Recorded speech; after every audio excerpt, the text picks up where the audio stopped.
Everybody else's schedule.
Oh, yeah.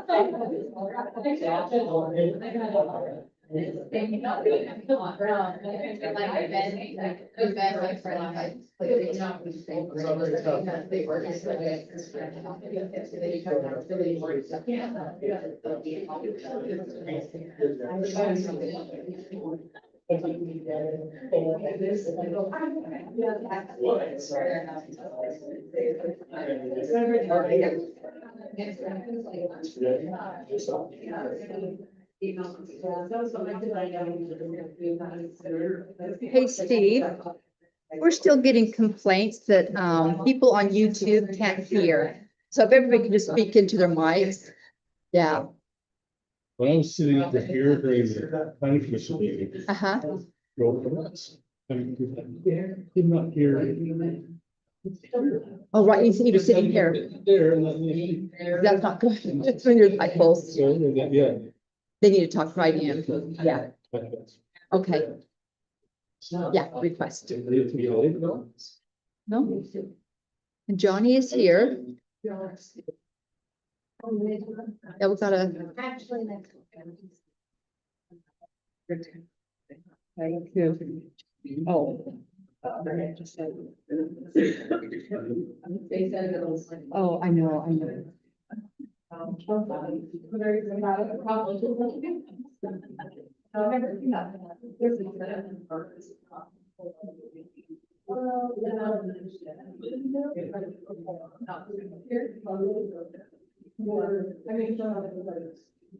oh, yeah.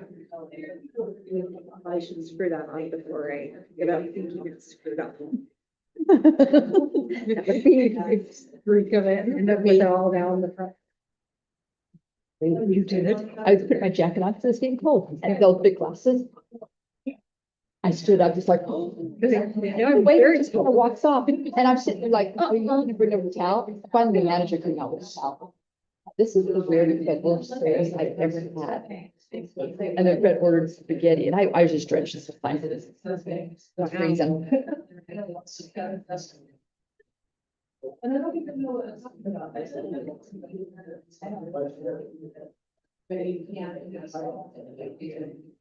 And all the people that saw it happen left. And so my left is like, you kind of go up behind these girls. It doesn't look like it. And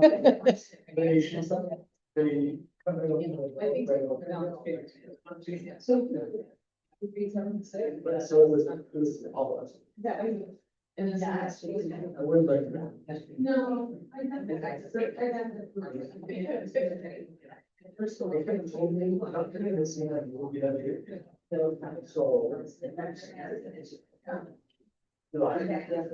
Well, it's 6 o'clock. The recordings are going. We'd like to welcome you. It's nice to have people here for today.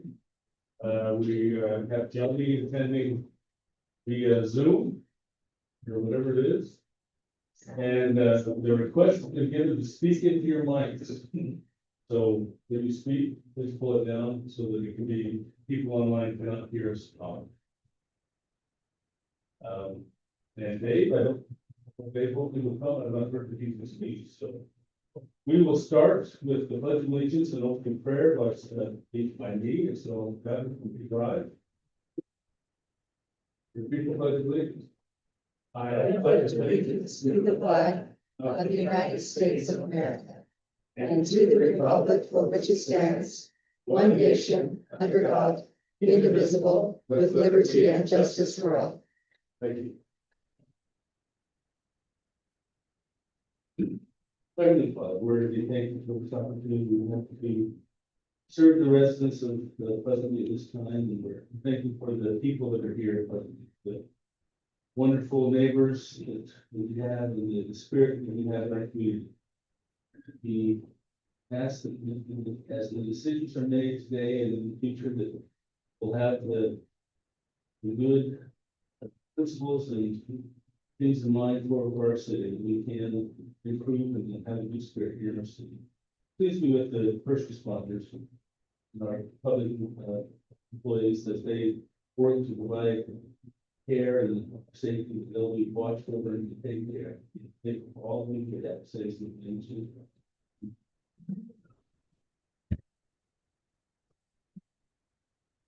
All right, declaration of the conflicts of interest.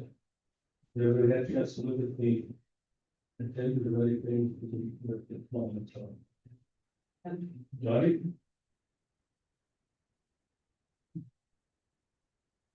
Can you hear us, or can we hear you? Oh, there we go. Now can you hear me? Maybe not. Thumbs up? Thumbs up. We're good.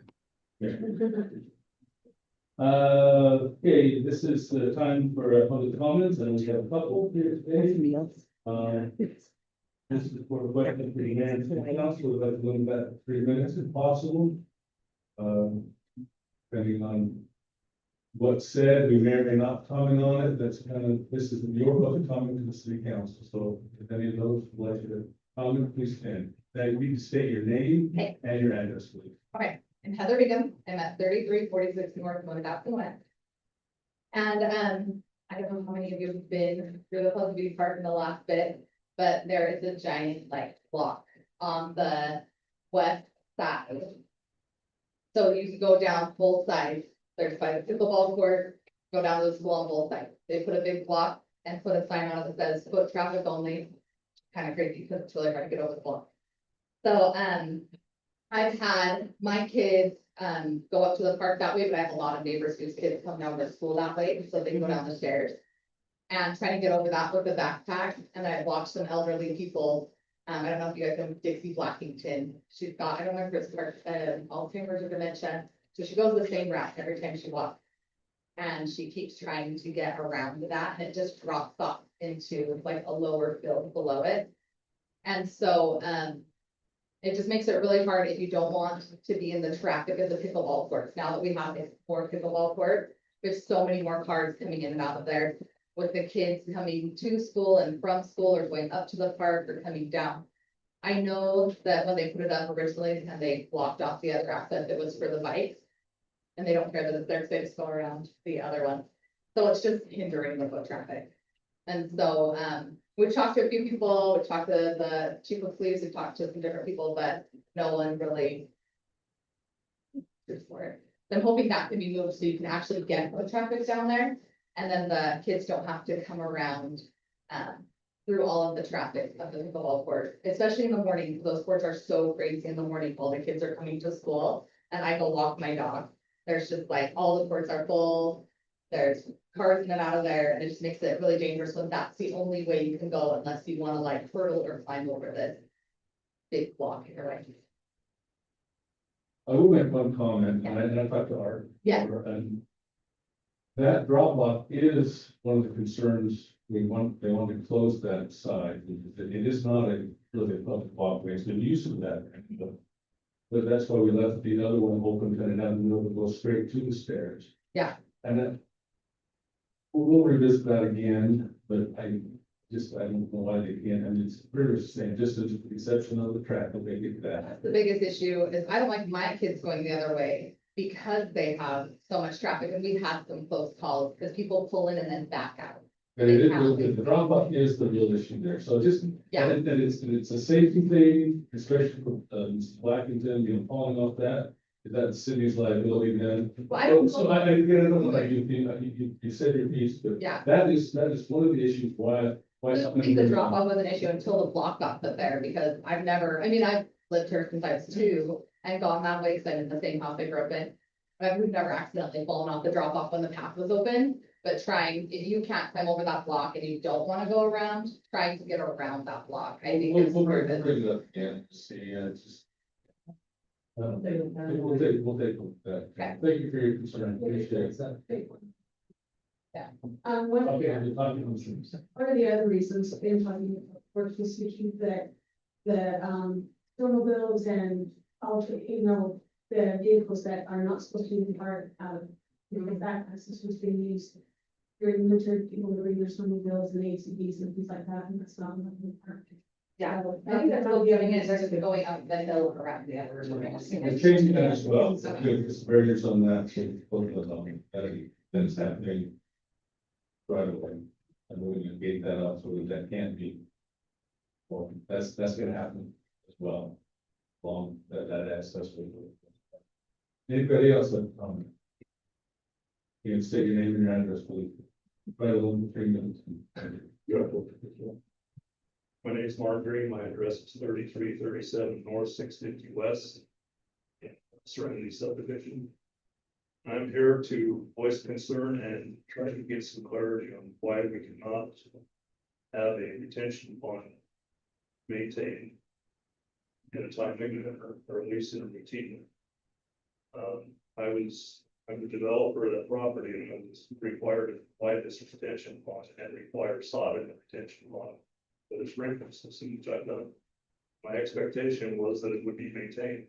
It's not being maintained. It's only been mowed twice this year. It hasn't been mowed for over 2 months. I've left several requests with Public Works on their voicemail. Being fine. That, hey, this needs to be mowed, and it's not being mowed. Today it hasn't. So I'm here today, just trying to see if they're trying to get some clarity. Is there a reason? What is the address of that? 6 or Is it? 650 West, at the end of 650 West, it's full set. I drove around earlier and looked at the several other retention ponds, some are in very pristine condition, some are in terrible condition. So maybe there's an issue that I'm not aware of. You know, the manpower or equipment, I don't know. I just wanted to get that out on the table, so. Been frustrated. All right, well, thank you very much.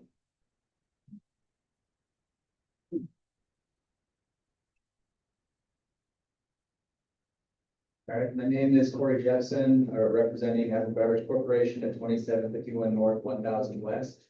You guys all know me from the last meeting, and so I'm just here to give you kind of an update of where we're at after going through this minor subdivision part. Which is what we're trying to do, is just combine two properties into one. So, and as you guys are aware, we're still on revision 6 as far as this trying to get a fuel line put into an area. And the things that just crossed my desk tonight are going to be adding another 3 to 4 months of time and probably $20,000 to $35,000 in extra cost. Just to combine two properties. I just, I'm not gonna go through the entire list right here. The point that I wanna make is, I've asked a few companies around who do have fuel islands on their places, kind of what they're doing, how they're going about it. And most of them don't ask cities, they go buy portable systems. And if somebody stops by and says, hey, you can't have that or remove it, they just pick it up and take it away. And I'm trying to do things the right way. And the question is why? Like, to me, this system is so broken for what we're trying to do. It does question why we would try to do things legally. Try to do the right way. Why not just subvert city and general, just do things? We've got 13 acres over there, pretty much hiding whatever I want if I really want to. So that's my comments today. Again, both new feedback. I'm sure I've heard really from anybody other than just going through this broken process. Thank you, guys.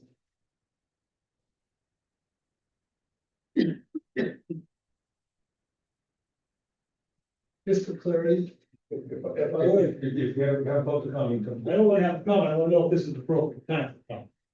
I just. it's appropriate time for a public comment, 3 minutes. Say your name, say your name. Scott Silver, 3232 North, 975 West. I want to comment on the rezoning of the property across the street from me, that's not on your agenda until 7:30. It's a public hearing. That's my question. When the public hearing is open. It is a public hearing. So wait. All right. These are public comments and questions for items not on the agenda. So thank you. Anything else? Okay, close the public comment period. Thank you. Item number 2, neighbors in action. Presentation, Property and Good Award. Go ahead. Thank you. So I'm Jen Ferry, part of the Neighbors in Action Committee. And I get the chance to recognize some of our awesome community members that make a difference. So I'd like to read that letter, if it's okay right now, that was submitted. So we are recognizing John and Jennifer Earl for the month. Pleasant View is proud to recognize them as the Coffee Good recipients. John and Jennifer have dedicated countless hours to caring for animals that no one else will care for them. Their compassion extends far beyond simply loving animals. They step in when help is needed most. Most recently, they have been working tirelessly to save the lives of 5 abandoned baby kittens. 2 of the tiny kittens require syringe feedings every 2 hours after their mother was frightened away and never returned. Their round-the-clock care has given these vulnerable kittens a fighting chance. Their kindness, doesn't stop there. John and Jennifer also trapped stray cats that have been abandoned in Pleasant View foothills, ensuring that they receive veterinary care and are spayed to reduce the stray population. In addition, they volunteer with dog transfer efforts, helping relocate shelter dogs to loving families across the country so they can find their forever homes. Their generosity, compassion, and willingness to quietly serve make a meaningful difference, not only for the animals they rescue, but for our entire community. So thank you, John and Jennifer, for showing us what it means to care for those who cannot speak for themselves. Your selfless service makes Pleasantview a kinder place for everyone. So congratulations.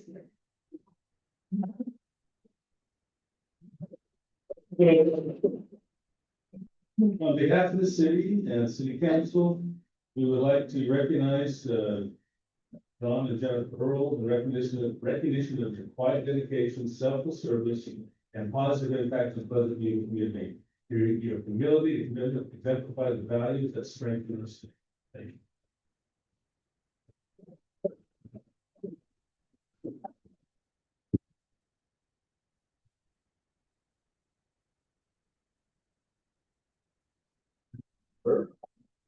As usual. I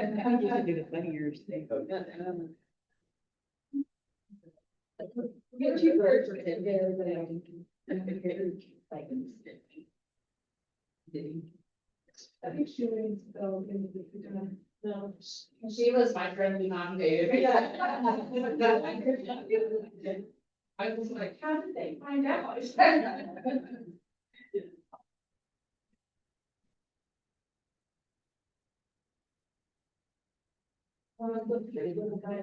Can we get a group photo with this?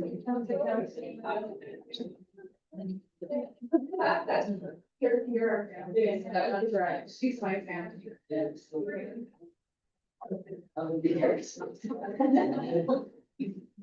All right.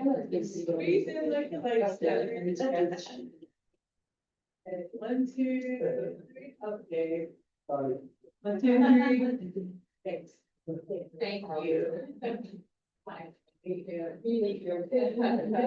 Thank you. Are you?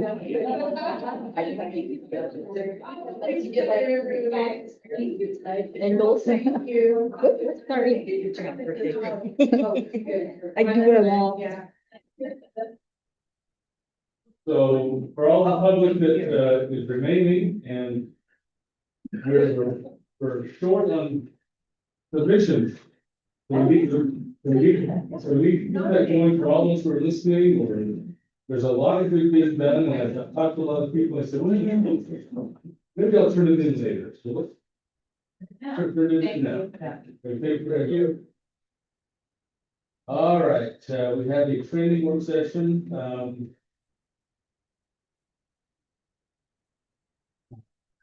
we want to have that now. Let's see, I was actually gonna say, let's do this. Oh, first, Yeah. with that problems with the public, it's not. They want to be here, I don't think it would. So, which one are you? 7:30, the garage fences. That's Still have to be determined. Yeah. I would say- That's fair. You could take any, you could do 4, 5, or 6. I don't think, let's just do 4. 5 and 6, and then we'll.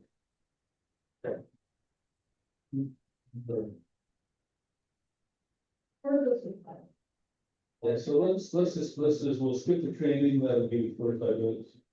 Yeah, you don't need to be here, so. Wait, you will leave? No. Yeah, so item number 4, if that's okay with city council. I just don't know if Mr. Jones was planning on being here. On 4 and 5.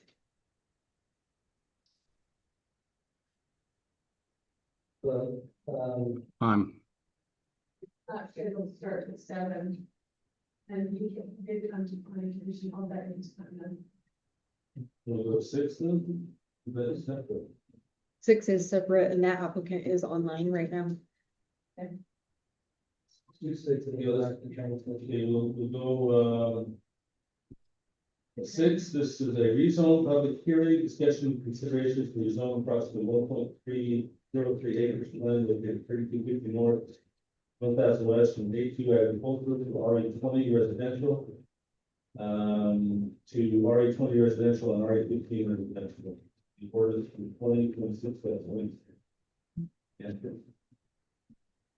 Sorry, I'm trying to get to the right. Okay, so the property is approximately 1 1/4 acres with frontage on both 1000 west and 975 west. A small portion on the parcel nearest to the 975 west side is zoned A2, and the remainder of that parcel is zoned RE20 currently. And the applicant is asking that the east portion that fronts on 975 be rezoned to an RE20 zone to allow him a minor subdivision lot of approximately 37,000 square feet.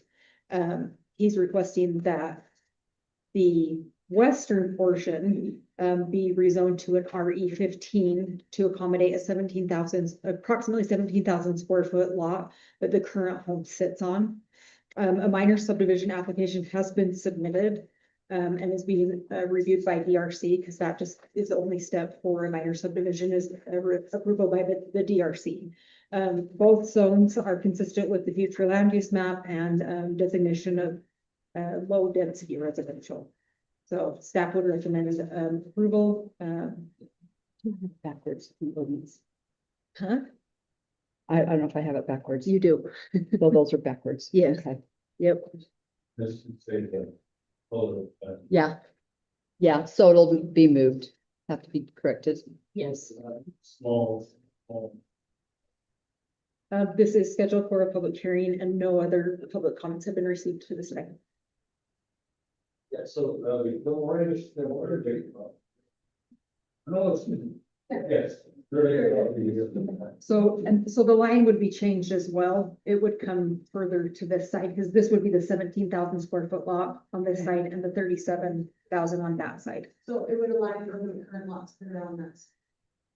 Let's reverse it, get 100 I can't speak to where that line comes in relation to this current line. But it would be a smaller one to accommodate the current. The specifications are the same. Yeah, just flip it. Yes. Okay. Yep. Are the lots that are fronting the east side, are those 30 lots?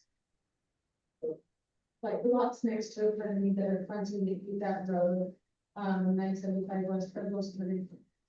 Right next to it. So. Um, I would entertain the motion to, go to public hearing. I don't make motion to go to public hearing. We have a motion by. Dave. I'll second that motion. Second, Derek. Derek. All in favor? Aye. Aye. Any opposed? Round public hearing. This. Yes. Scott Zilmer, 3232 north, 975 west. Roger, across the street. So just, we are right across the street from. And first of all, the cat lady that just left. I had 4 kittens born in my front yard and left, drug halfway across the street to this property. Yesterday, Sunday morning, we're finding the lid of this.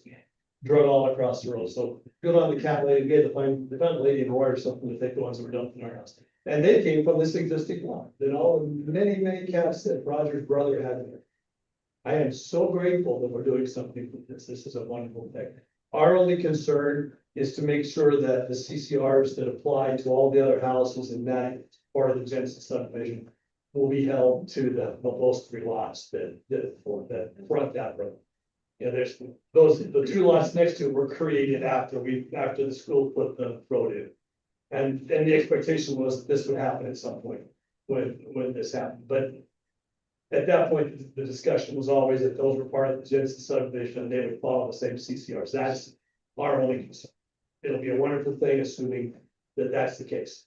It's a little house down around the corner that got in on a lot that Roger had, and then Roger's brother that down there that doesn't fit the rest of the neighborhood.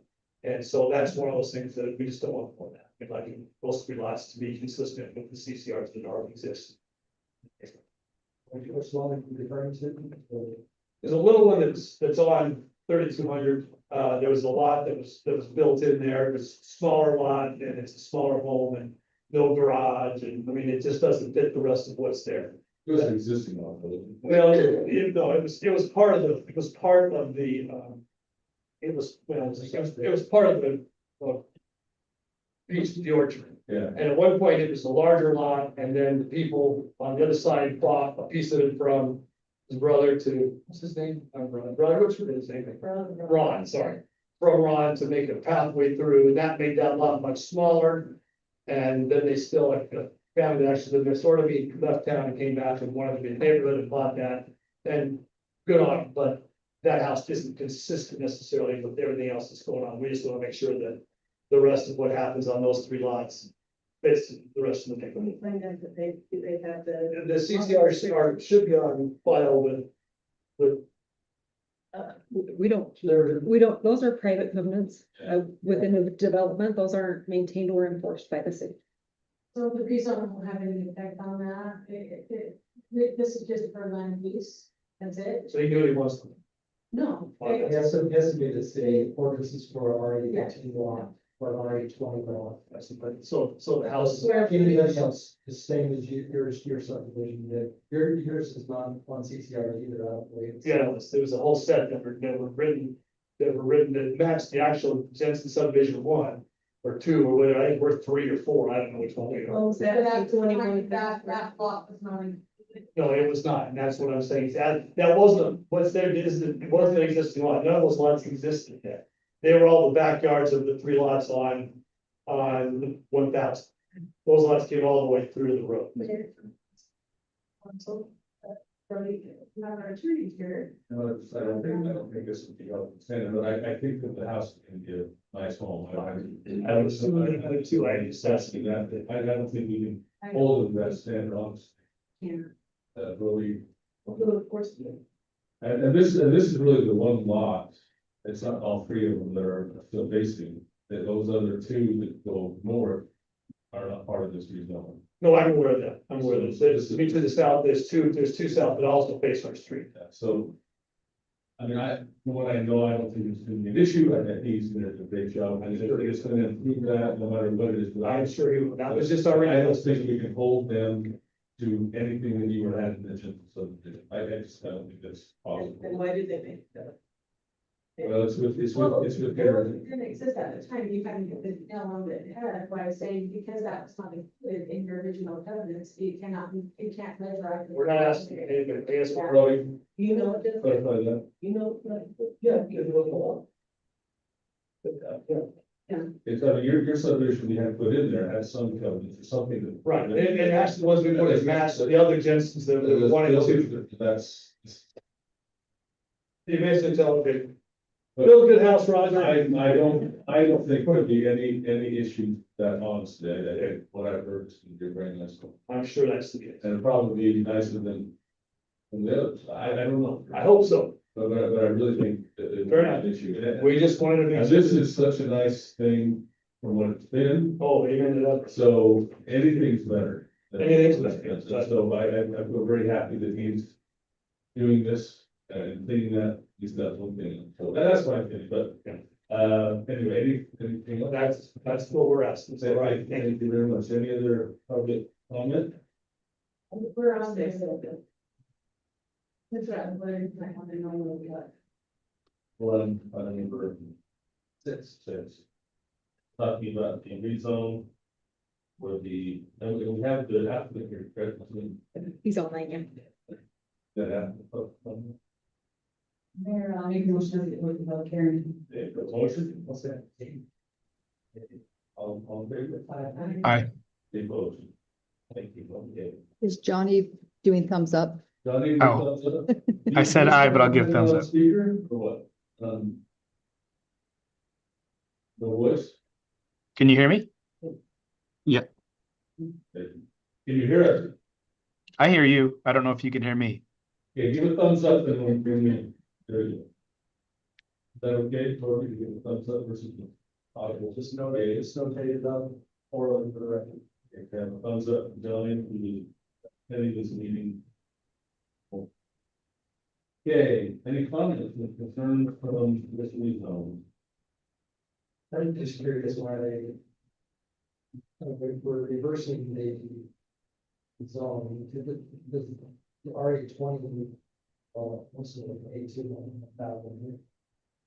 And then on the backside, it's only 15, and that's what.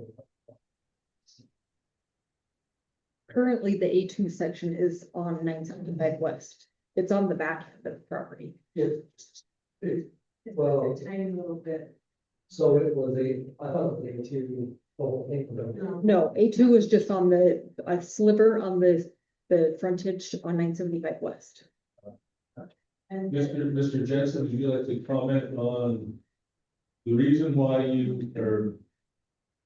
I mean, my understanding is the house in the front here, that you're gonna sell that, and they're gonna revamp that, and you're gonna build your house on the piece on the east side of the property facing the 975. That's correct. I know you have a representative here, my companies as well as with this. Can you hear us and can you comment or would you like to comment on that? We have Yeah, my wife and I's plan is to build a home. hang on, we can't hear you. Oh, I'm sorry. I'm so Okay. sorry. I mean, technical difficulty. Yeah, I don't know, there's nothing on here. Sorry, click there. Mr. Jensen, can we have my company's Try- comment for you while it's here? Or would you Click on rather that. us- it's- Yeah, maybe it'd be easier if Mike commented. There we go. Now Oh. Can you hear me? I can hear you now. Thank you. Okay, yeah, our intent is to just build a nice home on that property. And thanks to our neighbor Mike, there's been a really big cleanup effort, and I know we still got more to go. So other than that, it's a pretty basic subdivision. And I did write the CC&Rs for the Jensen Estates Phase 1, and I don't think the neighbors have anything to worry about. I assume that was the case, I just. Yeah, So- do you have any comments from the city council? I just have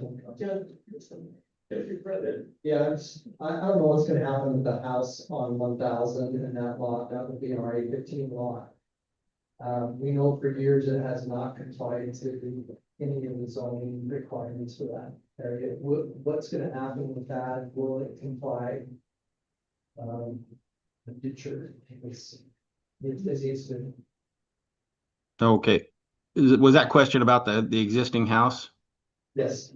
Okay, right now it's under contract to be sold to a medical professional, and he's already started cleaning up and working on remodeling, even though we're not able to close the deal. I guess I just want to, I know I'm okay with the zoning change, any concerns about that, I just want to make sure that whoever goes there, is in that home, recognizes that it needs to comply. It hasn't for decades. And I guess that's on us as a city, but at the same time, they need to know, and if they continue to improve, that's great, it's fantastic. Yeah, I think you're gonna see big changes soon. It's going to get it and all of that, so it's nice to get going. I can make a comment on that if you like, I've been in it in last couple of days, and. Let's go to the live stereo, please. Hold on real quick, he can't have it. Okay, he's not, okay. Sorry, John, Okay. he's coming on behalf of, okay, Jensen. So maybe, the first question was, this house we're talking about, is this within the rezone area? No, I'm having a hard time hearing.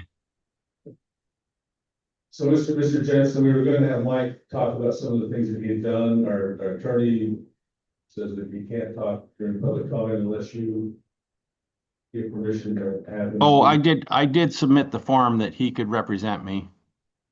Yeah, I've got a certified letter from that I've been saying.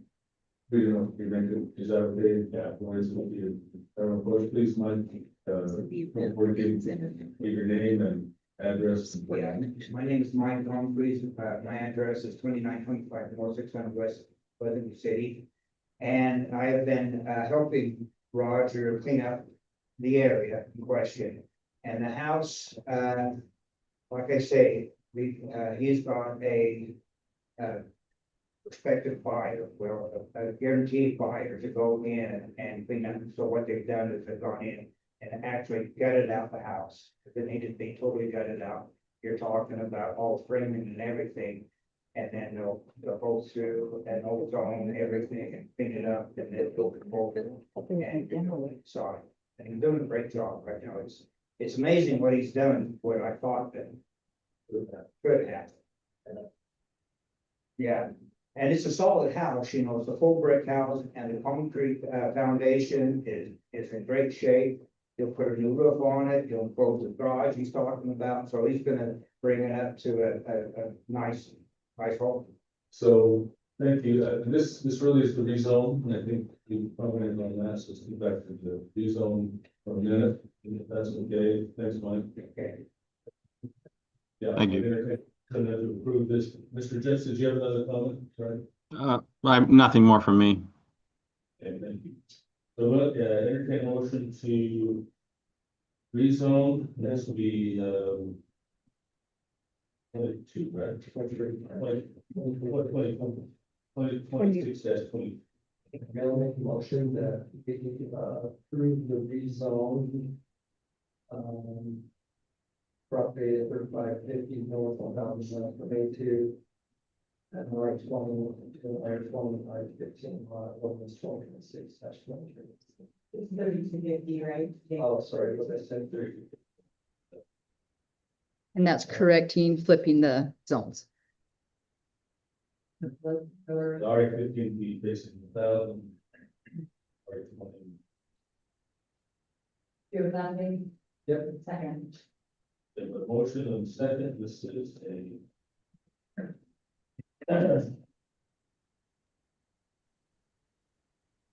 Yay, Harrington, Yes.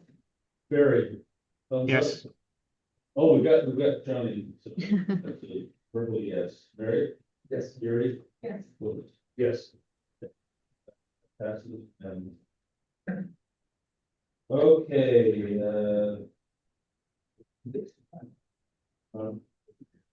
item number 7, final acceptance, special possible action, grant final subdivision acceptance. Okay. Planet 7.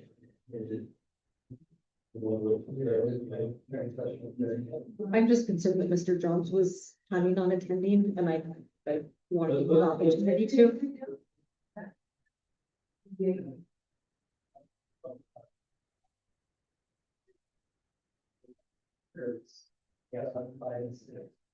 Yeah, we're waiting on additional 7 o'clock.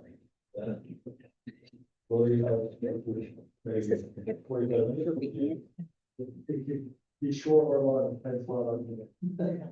Okay, Let's go with 7, if that's okay. I think this was 7, 8, 9. 10, and then at 7 o'clock, at 7 o'clock, we'll break to the.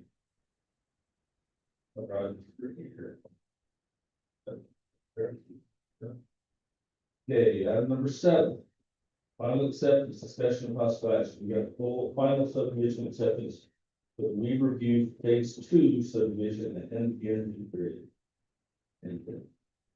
So we were notified by Ben Slater at Jones and Associates that they blocked subdivision and they've completed all the remaining checklist items to receive final acceptance.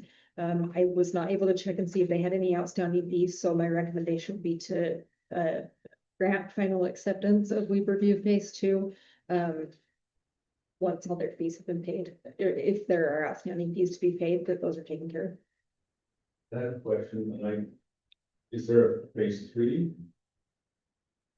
Because there is still a big or unsold lots there.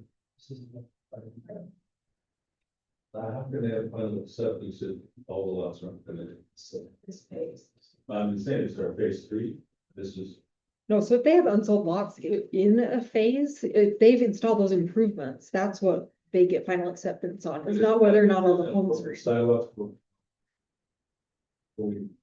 All those things that could happen going down by having one successful, would they still have to fix and repair those things, or? Not if a homeowner was to come in and do that later, then it would be the homeowner's responsibility. I do have a question about that. So we're saying is sidewalks have to, that's the only one you're concerned about, right? It's a sidewalk. Yes, talk about curb and gutter being on the road, Cover that pretty good. what's in, but if it gets broken, as a building, and it's not running across it, those, we hold this hostage, that's, that is not what we do typically. Well, and that's what my question is, because I know, subdivision by me, the homeowners are putting in the sidewalk, which I think is good because it doesn't, they don't get any broken up during construction. But at the same time, it's difficult for us in the city to enforce over the follow up on the improvements that that's happening. I don't know when that decision that was ever made.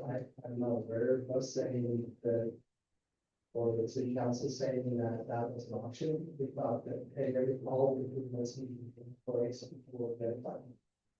So And I agree that all the improvements are there currently. Right. And that Jones has passed it, and I just had a question. It's not done, and we've gone back to several different examples of things that are broken and afterwards when that final acceptance, whatever it is, and I don't know how we can see that that's done, if it's not done, there is still some big loss still. There's, that, I don't know, that's my opinion, you guys say. Andrew, do we have an agreement that the developer signs when they put the escrow in place that says after a certain period of time, the city refunds the money after we've accepted the improvements? I don't have their escrow agreement handy. But we do have an agreement. But the way I've seen it typically done is there is a period of time where we can hold money. And if something is damaged within that time, then the developer is responsible, but after that time period, it becomes public infrastructure. And if we want to hold the homeowner responsible, who builds a home in the future and damages the sidewalk, I think we can do that. I don't think we can hold that. Yeah, from previous experience, that's what, just like the previous says, they have a certain amount. You have a conditional final, they got a period of time, and then after they meet it, then we return everything. Yeah, there's more. that's so. What is the procedure for all roads or all the final approval, or is that part of the works or DOC? So Public Works and the engineering firm go out and walk the site. Before and they do a punch list for conditional, and then they make sure that all of those punch list items are taken care of. And then that's when they will recommend it for final acceptance. Still, we've had so many instances in the last little while of,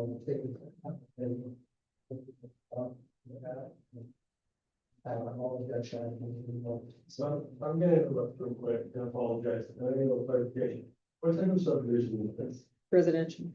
Okay. So I appreciate your comments, and I think especially getting the training and then for what you're really upset. The city council is not entity that approves something. So I think our code might still say that, but state law says that we can't, so we need to fix our code. Okay. But like, you guys can have all the problems you want, if the engineer and administratively disapproved, they lost it. So, I think just set it this way, we can do it tonight, but, by state code, this should be an administrative process, let's help us. So for Andrew's recommendations, you're going to find out people potentially on paying, you know, if there's any. If there's any outstanding piece. Motion? Yes, there are like motions to grant final acceptance on the review phase subdivision with Andrew's recommendations and the future follow. Motion. Second. Second, on favor? Aye. Aye. Item number 8, no acceptance. Andrew, I just put it on there. This is why we're recodifying the code. discussion of possible action to grant final acceptance for Pleasant View Park Pleasant Park parking lot expansion and pickleball. Andrew. So this actually does not require any action from the city council. It's more informational that the final acceptance was granted by the engineering firm and Public Works on the parking lot expansion in the pickleball courts. Council member Arrington called earlier and had a question on some pavers there. They are still under a warranty period, so if we have some issues with the pavers or some other items, we can hold them accountable for those and have them fix any outstanding items for that warranty period. But the project is complete, and so that's, It's done and they broke it. Let's That's mark- correct. Mark that on the calendar. Awesome. That's a good job. All right, since we did the action on that, we'll go on to item number 9, road dedication. Discussion of possible action to approve the road dedication of Fox Meadow Drive. Clarify that it is a private road of Fox Meadow, HOA Inc. This is 2026. Got one more resolution. Yeah. Yeah. Yeah, we will. We'll try not to. so this is on Fox Meadows Drive, it being a private road. There was just some language on the original dedication plat that made it a little confusing. It had some language as to the private road being dedicated to the city. So we're just trying to clean that up with this, quitclaim deed to deed that to the HOA so that it's all cleared up and ownership is clear to everyone. And the road dedication means it just declares the infrastructure of who's responsible for it. Yes, In that. yep. It would be private maintenance on that road rather than having the city be responsible for it years down the road because someone read that language. Of that, that's how it's supposed to. Yes. Is that the, I know the road, it is the empty water lines and things like that, right? Yeah, I want to get on. That's a good pricing question. Just the road itself. I think it is. All the major infrastructure there is. City, there, you just say that. The service. This is always been a private road, we don't plow, and yeah, that's very, what they know, I think that's. Always a question. Yes.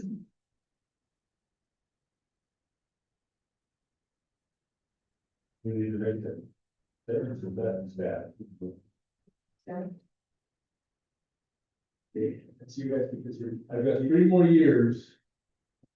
Hopefully by the time I get done, when you speak in your microphone, please, so Yes. so this This is you guys, and it's also a roll call vote. I'd like to make a motion to, approve road dedication of Fox Meadow Drive. Resolution 2026. As presented. motion by Sarah, Second. Diane. Resolution. Let's go Wilkinson. Yes. Barry. Yes. Aaron. Yes. Yes. Leslie. Yeah. Drug hunter description. Use drug hunter description for publication. This is doesn't smoke. Thank that you're going on the board to get this out. I think. Look at it real good. Yeah, so I met with Sean and we kind of looked at it. There was a couple things that I added to the job description that were not in the old job description. And it was basically things that as the city has had planners come and go, some of the job duties have shifted to other departments or other employees that just picked up things along the way. So now we're making sure that those are shifted back to this position. Like posting notices for planning commission, which Laurie was taking care of, site inspections for zoning compliance, which Public Works had picked up. And engineering was covering that as well, so. Oh, and then being the records officer for the planning department. So just kind of things that just shifted along the way over the years that we're just shifting back into this position.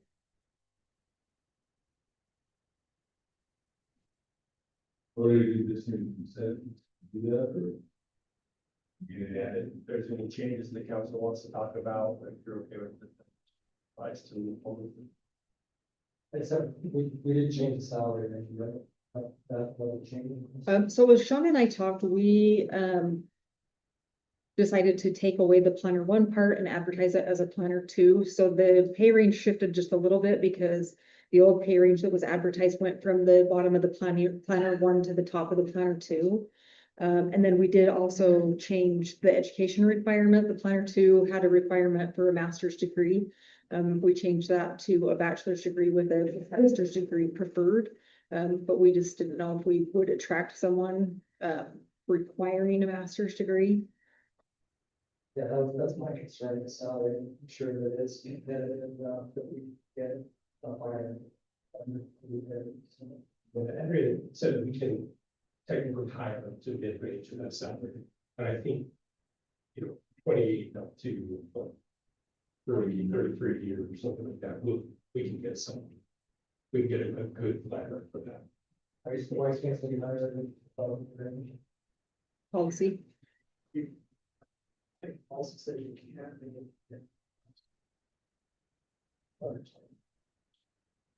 So, and if you were wanting to hire above the midpoint, then I would suggest looking at the pay range as a whole, because you just don't have a lot of longevity or room to advance at that point.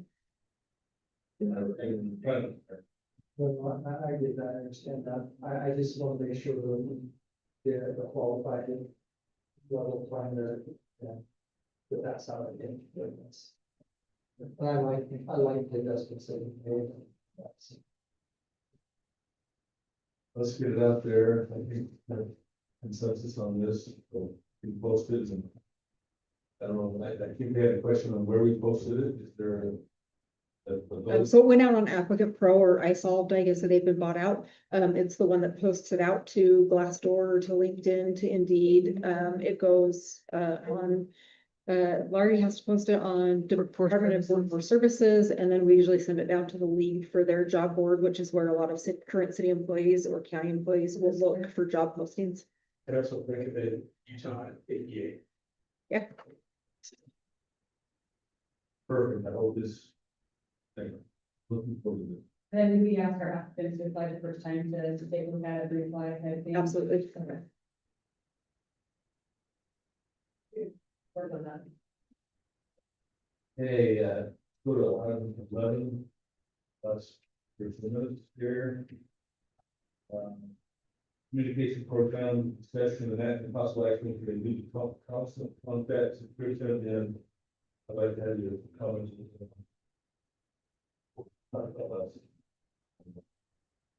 Yeah, okay. So we did the flyers, made door hangers, and Don and I went out and okay, every computer in the lot. And put them on door. We did 100 residents. And since that time, we had 58 signed up. So I think we are getting kind of that halfway mark that we were looking for with the door hanger. And it was pretty fast results, like they signed up with them in most of them the first day, and then they still let your plan a little bit. So with that being said, I think that I'd like to pursue that, if you guys are in favor of that. We can actually, we paid 26 cents for each door hanger, but I've been online today, and we can do down to 15 cents each if you like to know, so.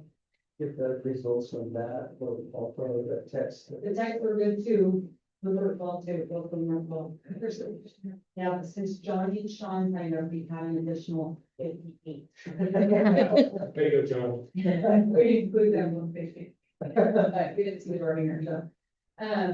Yeah, so anyway, and then also just so you know, our subscription we paid for 6 months. We talked about doing 6 months on auto renew, just so you know.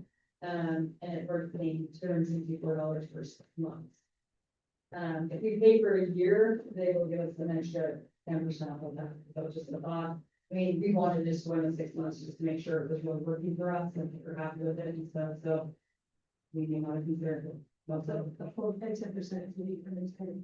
Yeah, right now I'm getting 20% off because we're a government entity. And then they'll give us an additional, and so 30% off for a year, so. Yeah, You get back through that, you can't, right, still like. one way communication, they do see like how many people open the text or the email and the stuff. I can see that, but yeah. See it by name. Sure, like games. Did you ever, I would, can you do like a text or whatever else that you could send them to the website, if there's like, people drive, something where you could say, you know, that. Right, you can send them links to go to somewhere else, basically, yeah, it's directly traffic. Anyway, that being said, I mean, everyone came to say like, very supportive if you go forward with some more warriors, or I think we get, I don't know, when we were looking at doing. Do you want us to help? Well, I was thinking we might need to be able to get like some lead groups in the area to do like search projects and pass around your neighborhood type thing, but. We started with the city council in the couple of weeks. I don't know what number we would be talking, but if we have like, I don't know, 30,000 at my house, since we have 2,000, I don't know. I mean, Couple thousand, yeah. we did 2,000, we can get it down to 9 cents each. But only, it only was like 165. So when you city council, we'll do that as one of the. Well, go to the whole city, but might as well, right, This is make it work, so. Or are we okay to move this? Measure that fund? Based on the direction. You got that, the motion, spending less than $200 on 2,000. That's it. So we actually should be the council, the housing restriction, that was better. Oh, what was the, yeah, it's a bit, total cost of the doing. So the renewal will be, for just 6 months, it's 2. And then annual is 10% off that, probably. We get another, yeah. So. I think right now we're at like, 4.64 times 2. Let's, So instead it would be 302.48. I think we should read it for the 6 months, we'll wait till budget time and. Let's just go with what we got right now, there's 6 months, and then that's no about it. 400 pieces. For 76 versus 10. With the 10%. yeah, I think that's. Year, year, so. It's gonna take us another few months to get some more signed up, and. I talked to Pat today, I would like to revisit some of the parties we've done, pass them that again. Because there's a lot of people that missed the first iteration, I know it's on Facebook. After doing the door hangers today, I got a text from someone who I know is not on Facebook and said, that's cool. Well, but I feel like, and then I asked them who I know is on Facebook, and they missed it, and said, that's cool, you know what I mean? So he felt really good about like, forcing it. I think it's a good thing, so. That's all I got. So are we getting ready to call review for the year then, or just the 1 year at You need to make a motion on that. There's, Carol make a motion that we approve, you got roll call. that we approve an annual, full year, rule constant of constant contact. And that we also take up some flyers for the years for 2000. That's a good number for the meeting, sorry. Probably, yeah. You're close. Close. Yeah. Yeah. And that's good. Mhm. 2,000 for 9 cents each. You have a motion? Second. Motion is second. John, Yes. Sarah, Yes. Dan, Yes. Donnie? Yes. All right, let's go back to item number 4. Discussion and consideration of amended general plan for approximately 5 acres of land, from very rural agricultural residential to rural agricultural residential located at 540 west, 4300 north, ordinance 2026-21.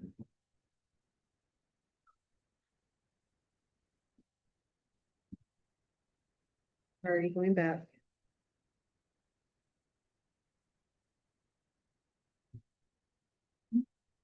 Okay, so items 4 and 5 go together. Item 4 is the general plan amendment request, and item number 5 is a rezone request for the property housed in the general plan amendment application. The applicant has 5 acres that is adjacent to the Christopherson Ranch subdivision. His property is on the southwest corner of Christopherson Ranch, which is a cluster subdivision.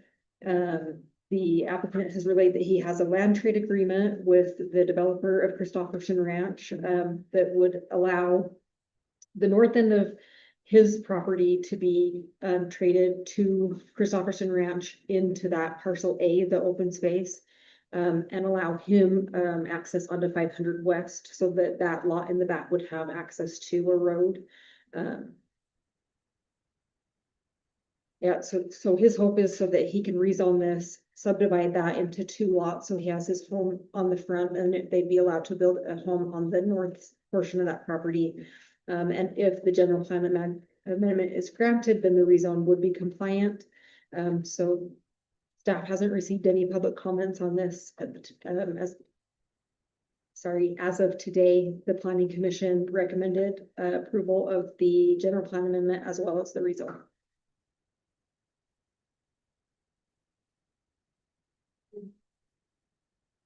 For the rezone.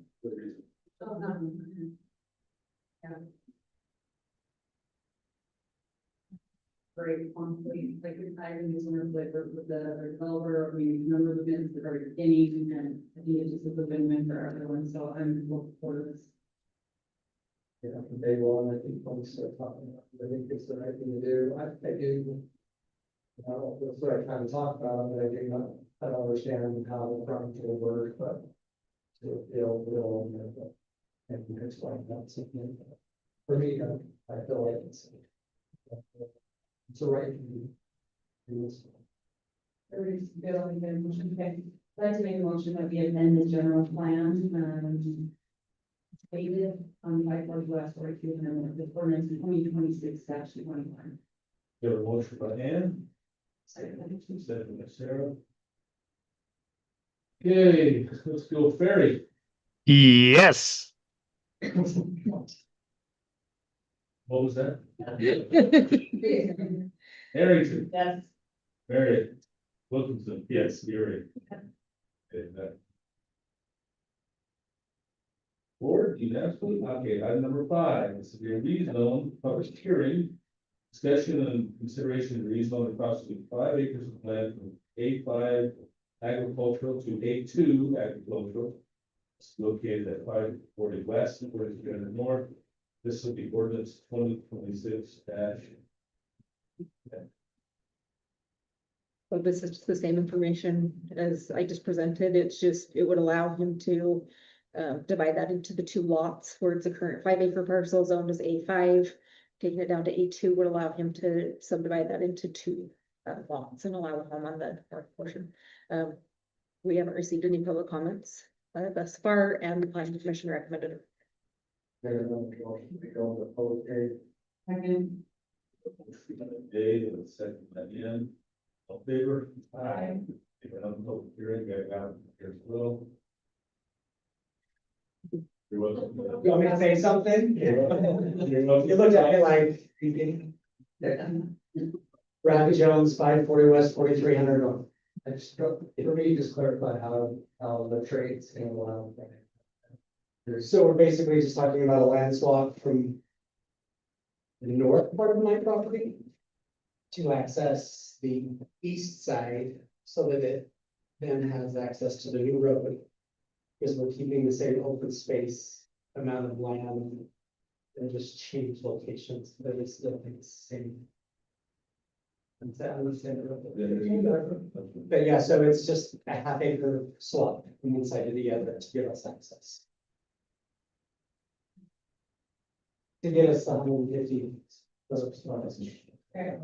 On the north, I don't know a lot of numbers, but it's on the north, just the north piece after that, 30 mile.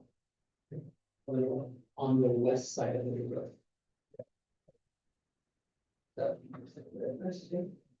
Is that written in the development agreement where the open space is on each side? No, the open space just can't be reduced in size. So we're making sure that we go through all the proper steps to swap the land, to amend the development agreement, to amend the subdivision. It's a step-by-step process, but we're making sure that we're following it all so that Christopherson Ranch stays compliant and that he can do what he's proposed. So thank you, that is, Yeah.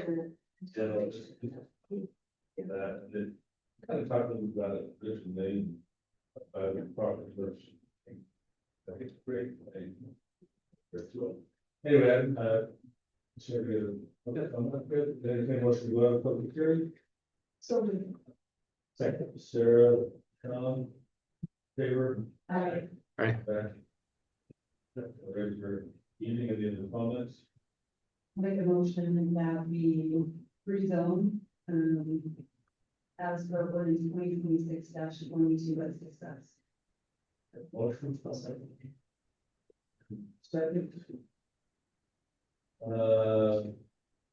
Barry? Yes. Gary? Yes. Yes. Barry? Yes. What? Eric? Yes. All right, that's the last time. All right. Thank you very much. Thank you for being. Appreciate your time. Appreciate it. All right, so item number 12, it covers everything else, sorry. That left anything else. Nope, you're good. Discussion of possible action to increase the cost of contest participation to a scooter giveaway and set giveaway rules. Don't Henry or don't Sarah? So Sarah was gonna explain how this came about, and then I was gonna explain the need for the rules. Very good. So in the conversation after we met last city, wait, we have as what can we do to possibly incentivize people to, sign up for those. I reached out to Anne and said, hey, after talking to a resident here in Pleasant View, we've always, a very nice store that whatever he offered to provide, something as an incentive. And so I said, what do you do that? And she said, well, that's cool, let's talk, if you want to use that or talk to the council. So I told the county and said, is that possible? Is that something you want to do? And then, so we found out what the rules could be and bring it to you guys if you want to do that. You want to offer something like that. So then the rules would be. Yeah, so I ran it by legal just to make sure that, this was on the up and up, where the item itself would not be purchased with taxpayer funds. We're good in that regard. And then Mr. Flint provided some suggested giveaway rules. I did ask if it was something that we could restrict to Pleasant View City residents, because putting it out to everyone is not really who you're looking for to sign up for your constant contact. And he said that would actually more validate the giveaway directed to how we want it to be utilized. So in your packet, there are 9 rules that Mr. Flint proposed. And I did put a space in there because in talking to Councilwoman Yuri, I wasn't sure if it was going to be a scooter or something else. So I didn't know what the item was. Possibility of something from that, but especially revolve around scooter or something like that, or other, they have other parts. Well, I appreciate Sarah coming forward with this idea, like you guys are fine, one thing I'm concerned about, and I sent out I sent out a text to a couple of my neighbors about that kind of door, and we said, we do this and see how it goes, and roll up. And one person responded and said, if you want to build energy to me. That was just like sign up for our constant contact without anything attached to it, so I was a little concerned that if we say, and then sign up for constant contact, and if you do that, you'll get a scooter. So for me, it's a little bit, so that's the one concern I have. But we watched brought it to council, I don't know what you guys think, so. Yeah, I guess, I mean, this isn't the right to me, honestly, I don't like it, and then driving them to sign up. I hope some of these other things work. That's good. I appreciate the business being willing to give it. Well, I think it's favor for some people. Here's the other idea. This rules itself, it doesn't have to be with constant contact. These are just rules, if somebody is donating or something as an incentive. We would establish these rules for other things if you want to, it doesn't have to be with that, but just my. So feel right to me, honestly, I don't know what negative about it. I don't know. Is this a city is this a civic thing, is this a business thing, but it's a business? Oh. We're not, we want to be information, and I just think that you want to sign up for information. Yes.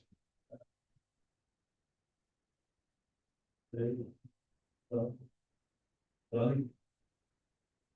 Yeah, I feel kind of the same way, and I think, put it in perspective, but, I was trying to figure out when I thought it wasn't necessary, and then they can come and go and see, give them a lot of financial benefit to do that, and doesn't feel like it's just for communication purposes. I don't know. Yeah, I agree, but it would make me sign up. I mean, if I wasn't going to, if I saw this and I could, let's see, everybody just signing up, sure. But then what I thought was anybody that has signed up have to be entered in. So it's fair for everybody. So anyway, just. I did hear about, so working with other organizations, like I've been trying to rodeo and stuff, they did that there. And we all did, they partnered with the foundation to offer that and stuff, and so it was just an idea. We were discussing about how we can get more, I totally get that, and like, does the city do that? Well, Sometimes. and I was at the rodeo, and that offer was given to sign up for a free scooter. Yep. And you had to go through, enter your email and all these different things, and they're using it as marketing, not, and it would be that. Right. But I did not, and finalize it, because I don't care, give them my info, okay, Saying that. I understand, but that's what it feels like to me. Johnny?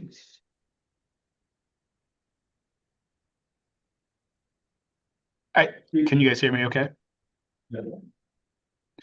I was just I think I'm hearing, I'm getting the general gist. I can't hear all the details in the conversation, but it sounds like the question is whether or not somebody who wants to donate a scooter to help us promote this, whether that's something that we can do where it's coming from a private donation, and whether that's, if it's whether or not it's, I don't know, legal is the right term, whether it's kosher for them to do that and receive the scooter and then use that to promote something with the city. Is that what's in front of us? It is legal, Johnny. We've gone through the legal vetting on that. I think they're more asking for your opinion on how you feel about doing the giveaway altogether. I honestly, I think I'm all for anything we can do to help draw attention and promote that. So that side of it's good. If the legal side of it, or if it's seen as hey, we favor one company over another company, if it's is that what's in question? No, that's not in question. Okay. The question is, do we want to tie this to something that we just want people to sign up because they want to be informed? Do we want some of the feelings where it feels gimmicky, we don't really want it to tie, to something like that? And so it's legal, it's perfectly fine, any company can partner with a municipality and do that as long as you establish rules. The question is, do you want to do that? Do you want to provide an incentive to get people to sign up for information and stuff as a city. Well, I'd like to see going, like, will it incentivize them or will it deter them?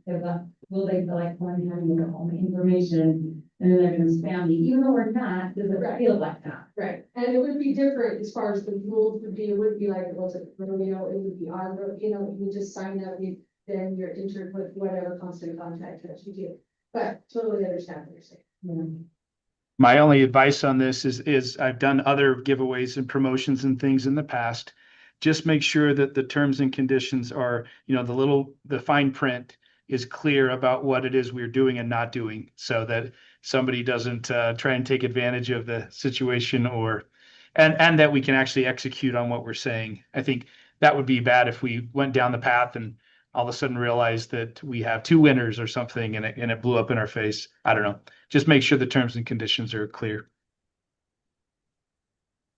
So that does require a motion or where we have? I'm not a big favor of the law in general. The whole concept is just not really good. Bribing, trying to bribe somebody for no value, you can get one person gets the value. That's good. But, I was curious, I didn't hear for sure, Sarah, how did they come about that they would do this? In the conversation with Warner, I reached out to them and just, it was an idea. And so I reached out and just said, hey, is that something, and I did.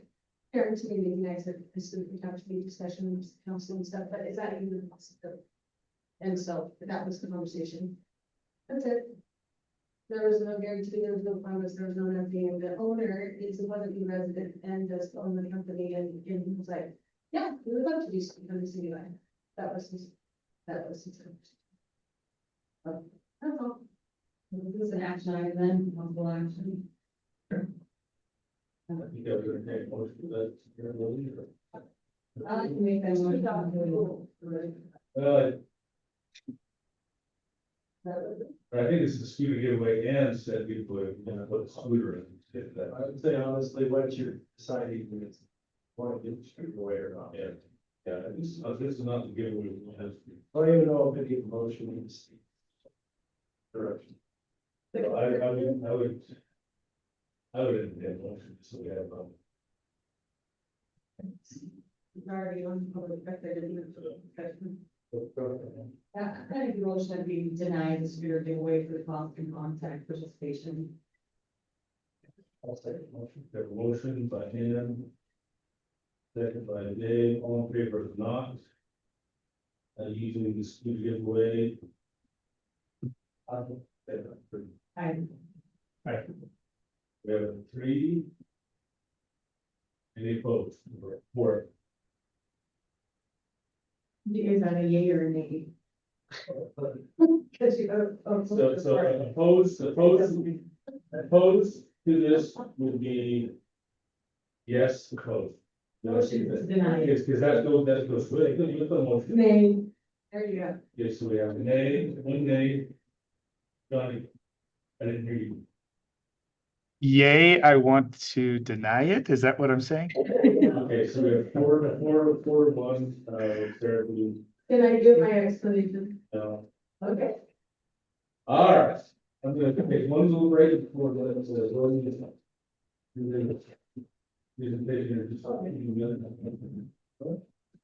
But are you gonna put each other in the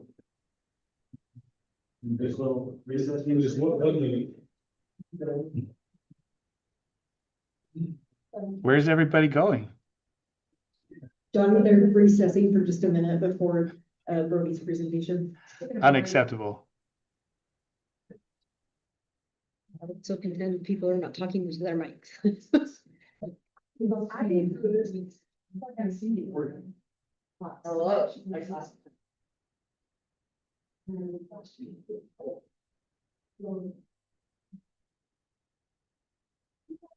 Hello. That's most important. Hope the downstairs are all coming. Actually, good. Which is now a conversation later. This is an appropriate venue.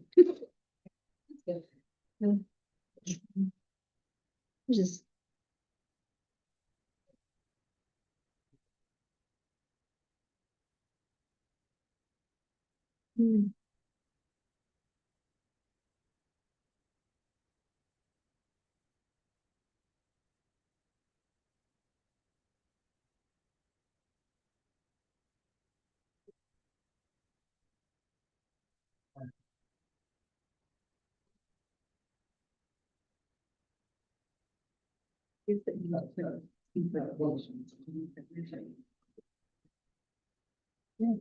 All right, thank you.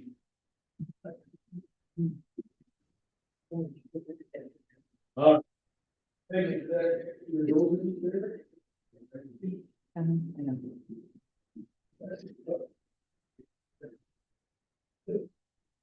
You know, Brody, I just appreciate Brody and Matt coming and helping me do better. Brody said several times, gonna make you mad, sometimes very. So, but I think I've been willing to accept this council advice.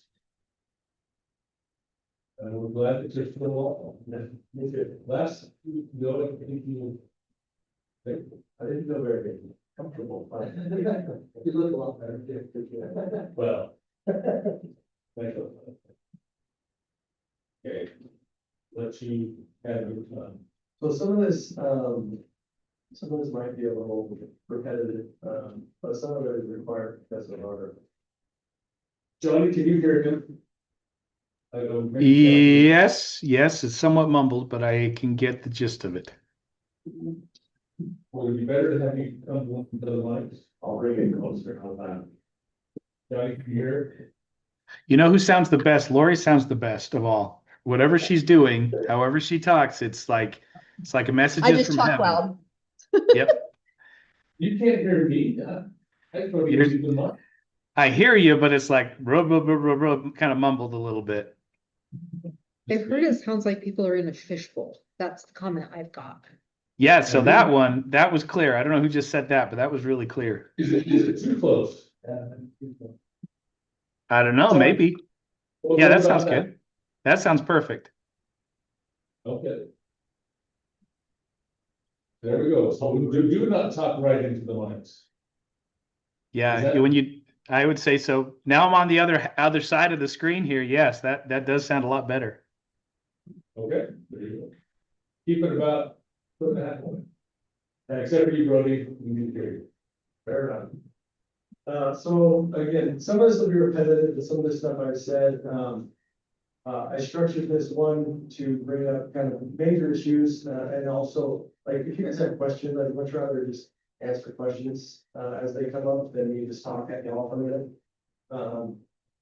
But also, this is, required that we have open public meeting training, so we're gonna handle that as well tonight. So kind of the first issue I want to brush up on is, First Amendment issues. We've talked about this, I know, a little bit. But the biggest thing for the council members, mayor, is when you're acting in your official duties, I mean, you have to be cognizant that the people you're interacting with, have the First Amendment right a lot of times to say things, that you may or may not agree with. And as a city council person, you have to stomach that, and quite frankly, you have to protect that. So a couple of cases that I want to just, bring up is, first I want to talk about public comment. I would say that I sit through a lot of meetings, and, Pleasant View is the most cordial, friendly city I've ever been around. So that's good. Now, the problem with that when it comes to city council members is there is some emerging trends with cases trying to get elected officials in trouble for violating the First Amendment and public comment period. So whatever the rules for public comment are, they need to be consistent and applied to everybody. Now, everyone kind of hears that and says, of course. Well, here's the thing is this, and I'll ask this body this. Are we responding to questions in public comment or not? Fine. Right. Yeah, in the past, because I think we have more. We did tonight. So, Okay, so the comment comes is we're having a nice working discussion, we answer questions, and we essentially go over the 3-minute time limit. Now, when we have an ignorant, when we have Brody up here, who we don't like listening to or talking to, we don't like his questions, are you gonna answer them too? What if you don't?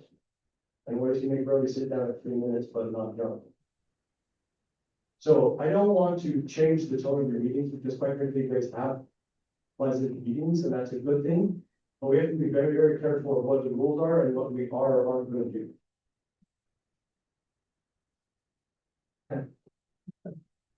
So, and I try to state that we don't normally comment on that, and I appreciate that, and.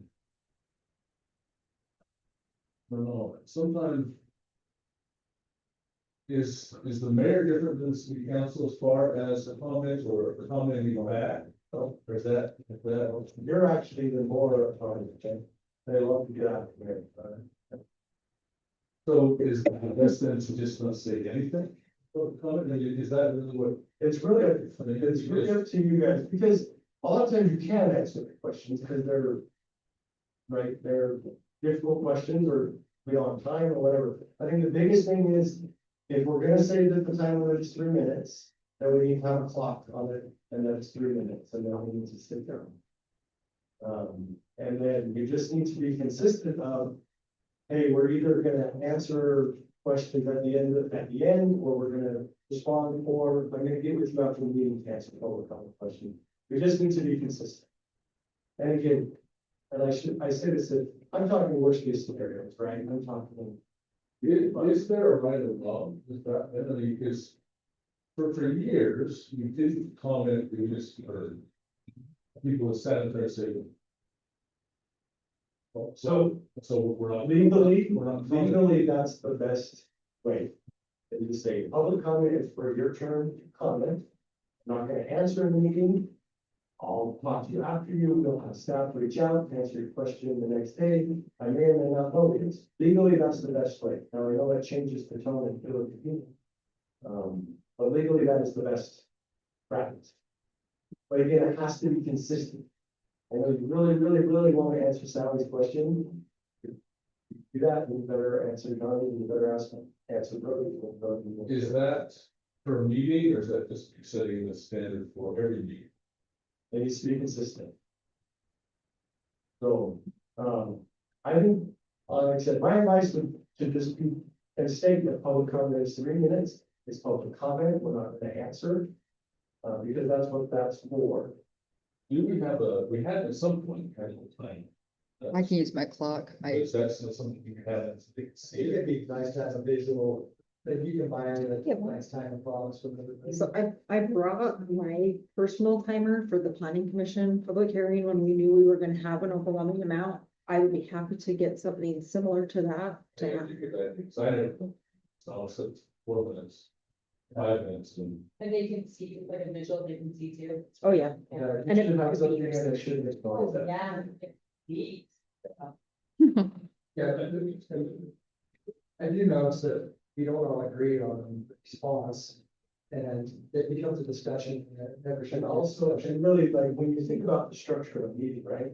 Public comment is not question and answer session. Yeah. It's a time for people to tell you their thoughts. And question and answer session happens in discussions for specific agenda items. And then I always say this, like, right, this is not the early founding of the country when we started public meetings, public comments. Or anybody to say that they can't communicate with an elected official today is just silly. All right, you all have multiple phone numbers, multiple emails, multiple social media accounts. Someone can talk to you with things like. What would be the conversation then? You have 3 minutes for public conversation. Any comments? For Andrea? What will be and? Yeah, so for that, we're after the meeting, if you want to stay, I don't know that, you know. So every mayor does it a little bit different because ultimately mayor did your meeting. The other cities I invited, we have a little statement that the mayor reads for public comment, which just says, public comment is not a question and answer session, it's 3 minutes. If you ask a question we'd like to, either myself, councilman or staff will reach back out to that meeting and answer the questions you can. If you have further questions, okay. Write that down. You can put it before the next meeting. For sure. Yeah. And again, I'm talking worst case scenario, but that's also my job, so I appreciate. So we don't want to change this to turn it into a rule.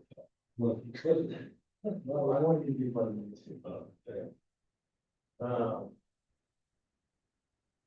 Okay, so social media, I just brought that up. you guys all just need to be aware that your social media may very well become a public record, depending on how you use it. If you use your personal social media for city business, all of your social media then becomes a public record. Furthermore, you cannot delete comments, change posts, edit posts without a violation of the Open Public Media Act because it's a record of that. So be very, very careful with that. If you want to be very active on social media as a city council person, I would advise you to make a city council member Facebook or social, Instagram, whatever it is, and use that for city business. You go back,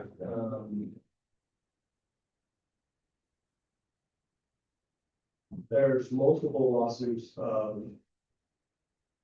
even like President Trump got sued for violating their law on Twitter. And you can't do that because he's talking about. That's where this case line kind of started. Now, the second part to that is the general rule for government immunity is that when you're acting as a government official, you have qualified immunity for the things that you do. However, when you violate a specific right, if you do so knowing that it violates the right, you lose your governmental immunity or can. I find this very scary. And part of it is being in this training is putting you on notice for some of these things, so it's actually my fault that did that. So anytime you violate a person's rights, social media being an easy way to do so, because we've had this conversation, you're not immune from lawsuits. The 1983 suit, what it is, and it would be impersonal. So take this seriously with social media stuff. If you're going to participate on city business with social. Yeah, so you post that yay for Pleasant View because we're doing pickleball courts. And I blast your social media, talking about how expensive social medias are. They've been done me for improving it and waste taxpayer dollars. It's the worst councilman ever. And he should be, you're trying to go, let's see this guy, you know who he is, block him. You have violated this, restricted his speech, right? And because you're acting as a city councilman, you're talking about city business, you're representing city business, you've now violated his First Amendment right, you've restricted his political speech. And so, and because I told you not to do that in this meeting, he now can sue you directly, and you would have no immunity. Because you're willful, it's called willful misconduct. And you would lose your immunity. So making comments, so replying to the comments is okay, public, just not blocking them, or not limiting their. So I asked Ann today, comment on our Pleasant View public Facebook. But I don't think it shows Ann that you made the comments. It doesn't on the city page. Yes, on the city page, I asked her to comment on the water line rate. I think Andrea has access to that, I think I can provide it for, haven't put it good, but I think Sarah has access to that too, but I told them, careful what we post, but Ann is our communication person, I asked her if she, and I think that. Yeah. But So then, is that different than, and we really don't have comments on that. we do, But and we have some nasty ones, but we have to put them there. But this, can we have it where we don't have comments on anything? So a couple issues there. You should have an official city public Facebook page and whatever the social medias are that relays official communication, right? That's the direct mechanism. I'm not saying it's to Sarah. It is a little hard when it's an elected official who has control of that account. I would actually like to say you should have staff who runs it, not coordinates it. But it shouldn't be that Sarah could get on and make official post. Now, I'm not saying that's happening, so I will change that. I just wonder, I mean, because I've told everybody, don't comment. Yeah, So. the comments on that, so you can post it, if you post it initially so that there's no comments, that's fine. If you allow comments, then you allow comments, You can actually take a post, internal comments. Well, I just, for the one that I asked Ann to do today, so it's good. Just tell them a little about the water, it's just information only. I don't want any comments necessarily, we have enough of the puzzle, unofficial Facebook page, and I, what is that? I have a question on that. Okay, go ahead, I want to make sure, our whole idea is to get information out, sure, it's constant contact. You know, having Ann do what I asked today, and I want to make sure I bring some there. Because it's officially post from Pleasant View. That won't be road, so you kind of bring that in just a little bit, maybe it is, and, city. Yeah, two like side, they're not official city Facebook pages, but they're very well attended. Resident pages, yeah. And so like sometimes we duplicate a post from one city there, but that's coming from like me personally. Like the exact same post I put from Oklahoma City, today I put it from Harrington out, these resident pages. So it would be better if you shared Oklahoma City's posts to. I just share them, I don't. So- Share. Or at least other ones. It doesn't matter. So both of your Facebooks are grammable public record. Yeah. So that's why it goes back to what I said earlier. Because you share a post that becomes. So if we, Sarah Carey, individually, you know, I post something on the official page and then I share it to anywhere. And because I shared it, they can look at my kid, my own person. It becomes a public record. Yeah. Yeah. But So that's where it should be, if you're going to do that. If you're gonna comment as a citizen, that's totally fine, right? Like, so if you just get on that page. Yeah, and say, da, da, da, da, da, you're allowed to do that, but if you say, well, I'm on the council and da, da, da, da, da, it changes that. And that's the distinction. Right. Is if you're acting as if you're acting differently. Can you separate that? I mean, You can.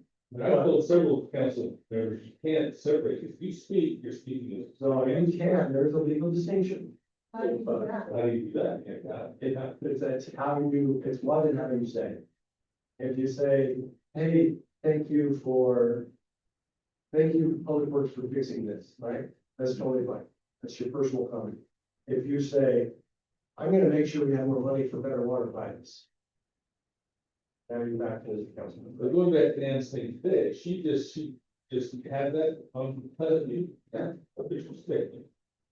But then she just, you know, she's got so many followers, Pleasant View. But that she just forwards that without commenting, is there a difference to that? You should share it on the page, but you posted individually after that, right? Yeah, so instead of like sharing from posts to the resident pages, I just reposted and from resident pages. Personal and same information, so it'd be better to share it. From both places. What I'm gonna tell you honestly is, if you're going to do that and you feel like that's important, I would make an area of the same personal page if you're. Okay. That's what I would do personally, let's say.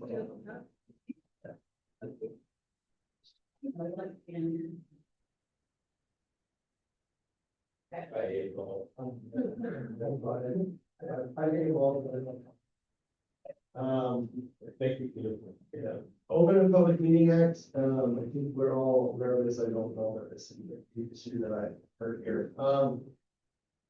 Just remember, we require public notice, agendas has to be recorded. The biggest thing is just the rule of three, right? You guys know if there's three of you talking about city business, it should be done publicly. There's exceptions to that, but really the exceptions are like, you guys don't have to be biased to one another. At the park, you can have social interactions. There shouldn't be three of you that are gathering together to do city business. If you have questions or concerns about that, it's pretty straightforward. The closed meetings, you can have closed meetings that you use tonight, but they need to be specific for specific purposes stated in the statute. And I know we talked about this a little bit. You should not have one just in case you need one. It needs to be noticed in every specific person for a specific purpose every time. There shouldn't just be kind of a de facto or we might have a special meeting. that's not that, right, there's actually some cities, further north, they have trouble with that. Don't want to do that, once we're in closed door sessions, and also, you know, I'm being there and help them. You can only talk about the thing that we're gonna talk about. And that's, really important. Any questions about that? This would also include emailing. If you email as a group, that's fine for kind of general things, but there should be back and forth with reply all. For essentially conducting negotiations or discussions via the email, that shouldn't happen. Yeah, so if you have a group chat, the group chat's fine, or, hey, you know, remember this activity at 6 o'clock or whatever, right? But the group text should not be like, hey, what do you think of this, or what do you think of this, fine, you know, how do you chat? Okay. So. That's a question. Yeah.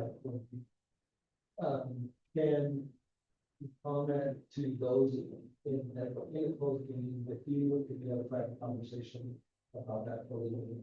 If they were in the meeting, in that closed meeting. Yeah, you can talk about it, but.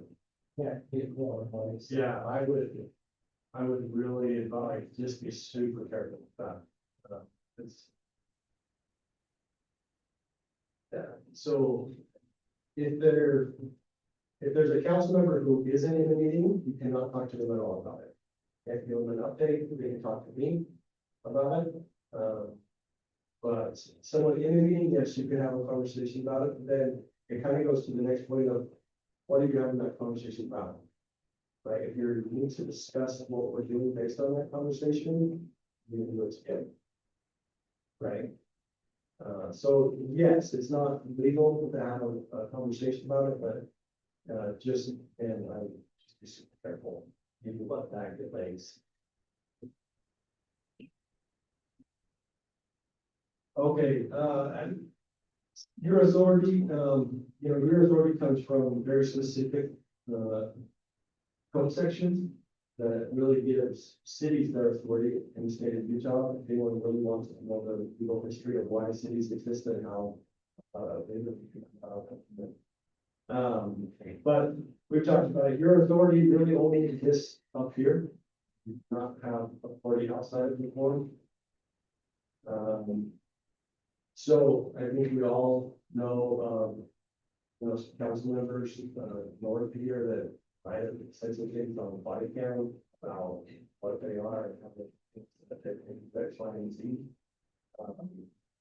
That's like the textbook perfect example of what not to do, right? Like, you have no authority when you're above the street by the police.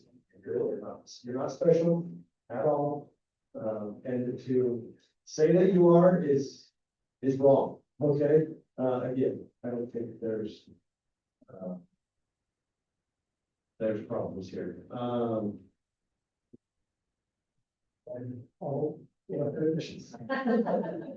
Especially medical. No, they actually are different. But that's they're different. All right.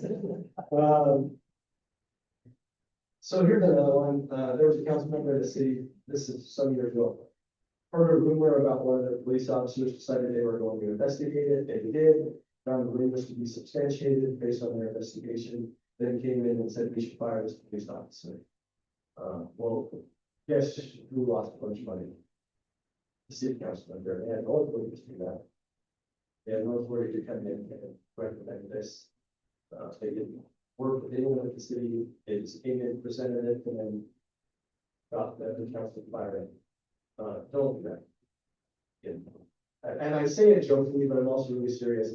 Like, you're not special outside of this room. You have status here.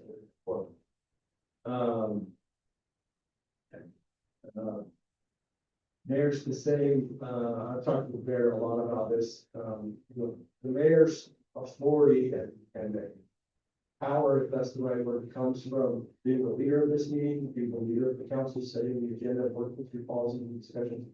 The mayor is not the king of the city. He's not You need to have some authority that you guys don't have. He does have some authority as far as kind of an executive officer of the city. But he still doesn't get to direct and micromanage, staff. We talked about that a lot. It comes back to you guys have your authority in the position when you're here together. Just also remember that as city council members, this goes to more with the employees of the city. I say you're not special, you're special in this way is you can actually get the city in trouble a lot by violating federal employment law. So if there's ever any questions about talking with employees, what you can or can't say or should say, or things, last thing we want to do is say something to somebody that somehow against maybe a protected class or violates Title 7, 8, 9, FMLA, ADA, protected classes, right? Sex, age, religion, identities, all those things. So just be really careful of that when you're interacting with staff. And this is a huge problem, but even sometimes like offhanded comments or jokes, by a city council member could violate that.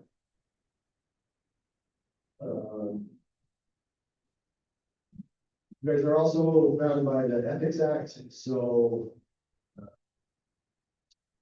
there's basically there's 3 core behaviors that you can engage in. That's improper disclosure of information, both meeting some sort of benefit. You can't use your position to secure a special privilege or anything like that. And then you also cannot solicit gifts, anything over knowledge has to be, you can't accept that. And then just disclosures, businesses, conflicts, and that. Okay, so just real quick, I'll end with this, and I have this, top 10 ways that you guys can get sued. Violating open law, act and the one, blocking or silencing a constituent, i.e. speech, acting outside of your authority, be directing staff, making commitments to individuals, businesses, anybody without council approval, not disclosing conflicts of interest, improper disclosure of closed meetings, employee retaliation, land use due process violations. Anyone has a question about that, you can ask me. We're working on some of this, seems to tie up our goal with some of these discussions. With land use, you have to be really careful in discussions about what you're deciding, right? The discussions about a zoning change, not change the zoning and bringing in this or that, right? It's about the zoning change, what the consequences. Misuse of public funded resources, defamation or unlawful statements, all mandate ignoring a law. Over the top 10. No, I rambled quite a bit here. Questions, comments? Yeah, questions on the direction staff. We have at any time, whether it's another day or assignments that has to be done or something like that, you know, where that starts and stops. So I think that's another great area for me. Okay, yeah, so all communication we go to the next year. Yeah, so this is the great question. This is not isolated. This is every city council in state, right? Because we're humans. And yes, when you have specific assignments, you might be in charge of the committee or you might be in charge of boundary state and blah, blah, blah. Kind of the guideline that I would tell you is if it's anything substantial, you need to work as your supervisor or a. But if, you know, we're having communication with that, like, hey, we'll make sure that our is done. Right, that's the deal, but like, if we're going into offices to have meetings with staff or have these things that correct them, what you think they should do, that's wrong. Communication, how do we work, they like the other or whatever, what are these things, whatever. She's okay with that. Well, really, Andrew should be the one doing that, right? Yeah. Yeah, because again, like, and I said, I say this, and I don't mean it jokingly or meanly, but it's the only way, like, to get point is. Dave, you said you like covered this today. If, Dave, when you come in to talk to chief, you're Dave Merritt, right? You don't. And the hard part is everyone in the building knows you're a council member, and you control budgets and you control the job, and so it's really, the onus is on you to kind of give out board. Because if you come in and say, hey, make sure you put a car here and get these speakers who are really in the body, most likely he's gonna do it, right? Because you control the budget, you control ultimately the part of it. But that is not how that should go. Reality is that you hire a city administrator to do that, to have those conversations. And specific directions should be done as a city council consensus. Well, that's a good question. So I get that a lot from council members, but I don't treat them on the phone, I'm treating them different. So are we like, if somebody calls and says, hey, there's a bunch of kids in the park, and we'll get somebody down there, we don't want to do, we get somebody down, a lot of them will call them. If Ken calls me, I'm gonna treat that same. And most of the time, nobody directs me, they don't say, get somebody down there now. Well, it's usually, hey, guys, at that time, can you send me out? That's the same as if any other resident. Are we okay to do that? Or? Can I make a comment on that? Sure. Just quick. Like, I would prefer in the police situation that they contact dispatch like any other citizen as well, because it puts that on record. It keeps it in their dispatch log. It's cleaner that way, and it's handled through dispatch, just like public works. Like, we have a public works on-call number. Like, I don't believe after hours you should be calling the public works director for a particular problem. That's why we have that phone number for you to call in an emergency, just like anyone else. But I guess my question. Any citizen, because you're talking about them. Maybe there, maybe. Any citizen can call. In a situation, And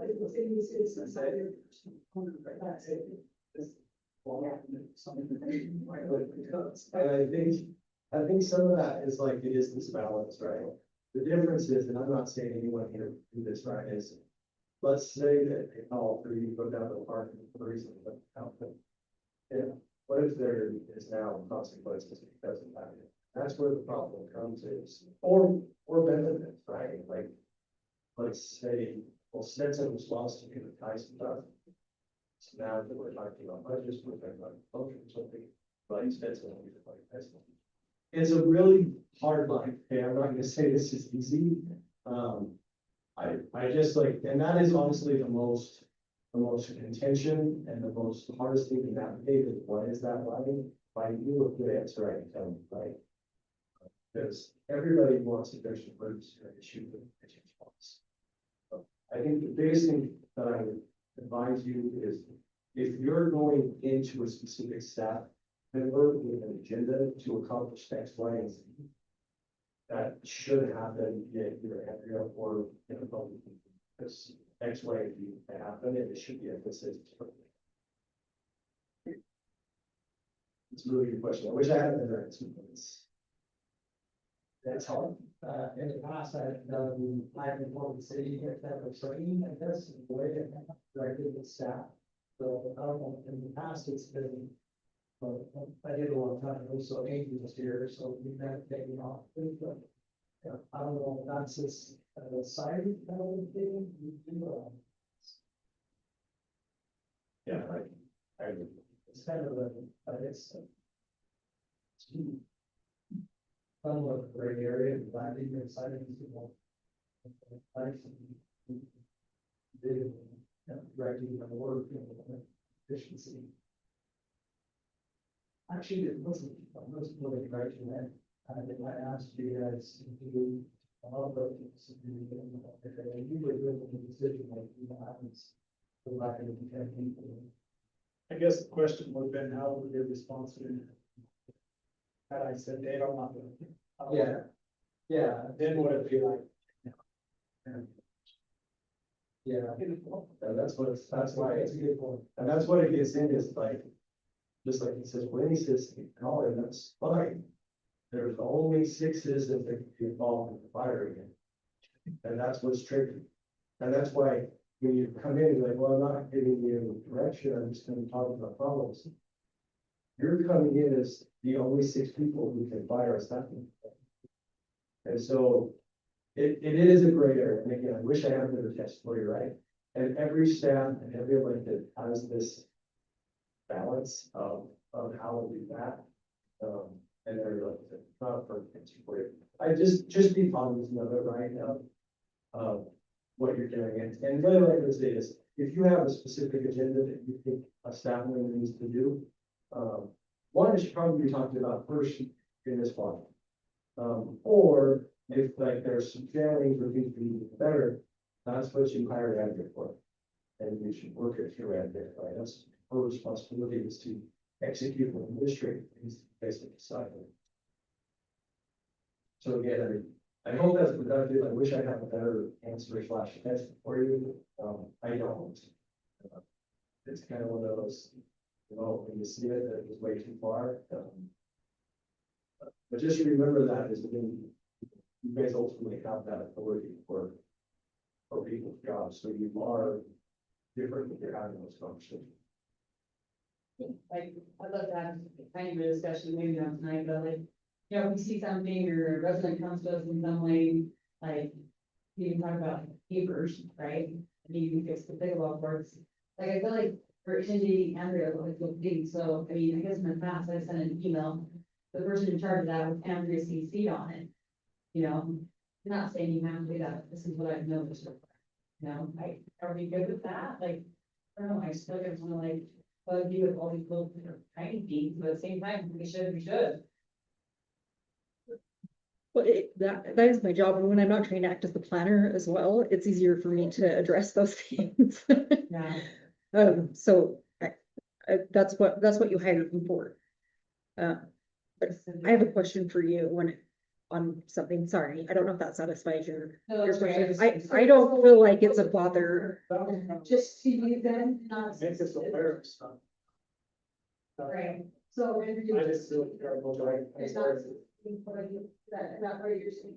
I'm sorry, I didn't hear what the result of this comment was. What was Arlene's just asking, like, what is that line? What if like you're just making us aware of this thing because multiple persons directing? And I would just say, maybe I'm just getting some advices and executes a lot of these things. I would much rather have 2 meetings else than not know what the head. Why steps these down of the Doug department, change the ducks, right? Like, I know it seems silly, but it's not a way easier to look at it, you know, you know what's going on and chase them things, put it up and just. like, are you okay with them CCing someone on it? Yeah, Okay, so, like, if you email steps in, you're not breaking the law. Okay, like it's fine. But you just need to know that that becomes an issue of what is notifying, what is directing, and when you get directing, then it's a problem because there's all sorts of violation of due process rights, and if there's consequences for not listening to Dave or listening to Sarah, it just becomes tricky, and ultimately, it becomes very difficult for staff to know who to listen to and what to do. Next one question. Please. Okay, so situation that happened. You was received a letter from a citizen about some safety concerns that they developed that needed to be addressed. So I brought that to Andrea and asked her to get back to this person because I feel like it was probably appropriate for me to speak for the city about whatever these concerns were. But is it me directing Andrew to say, Billy, please, small services? So this is a great question, and I should have said this better. If you're gonna direct anyone, direct that, Okay. right? That's kind of her job is to decide, to sit through that. Because certainly, like, if you say, "Hey, Andrew, please respond to this," if it is at that level, then she needs to respond. And then again, it's quite complicated because she can respond, but it might be something that she needs direction from, so it needs to come back. Yeah. But yes, if you're gonna talk about correcting somebody, and really, where the legal problem is gonna be is when you tell Andrew to do something that doesn't have the budget is unlawful, or may cause what I would call collateral consequence. It's an ADA violation, or it's a harassment issue, or that's where it becomes the problem. So I was one of the ones that I just forwarded all the emails to the letter and it's like, here you go. Those situations are always fluid because you guys might as like a water spot. No. I mean, you're not this one. No. And so it's kind of one of those things that might have to come and have discussion and then there's an official response. Yeah, okay, is there anything wrong with just saying, hey, if you ever received your email, forwarded it to the city administrator? But they've been for. That's Yes, the perfect response, because that's my concern. you should address the people who talk to you first.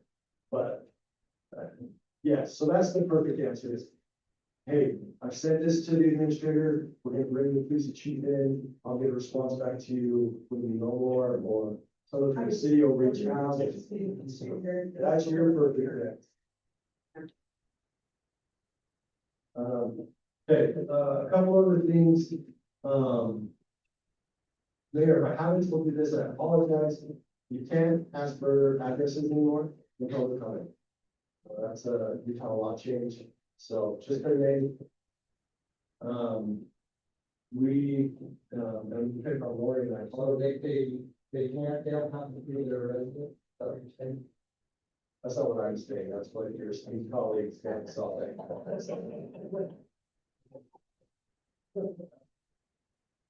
Because ultimately, right, like, if someone from North Rockland wants to address you, you can't stifle their speech at all. True, but there should have been a way in the city, right? Should have been a way, they're resident of the city. That's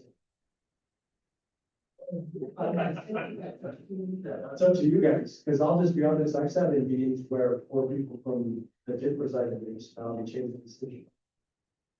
Right or wrong, I don't know, but that would be a elected decision, so. But the ultimate answer is, you cannot tell them. Yeah, that's not. So you can ask what city they're from, state your name and what city you live in. You can't, no, that's very specific. Okay.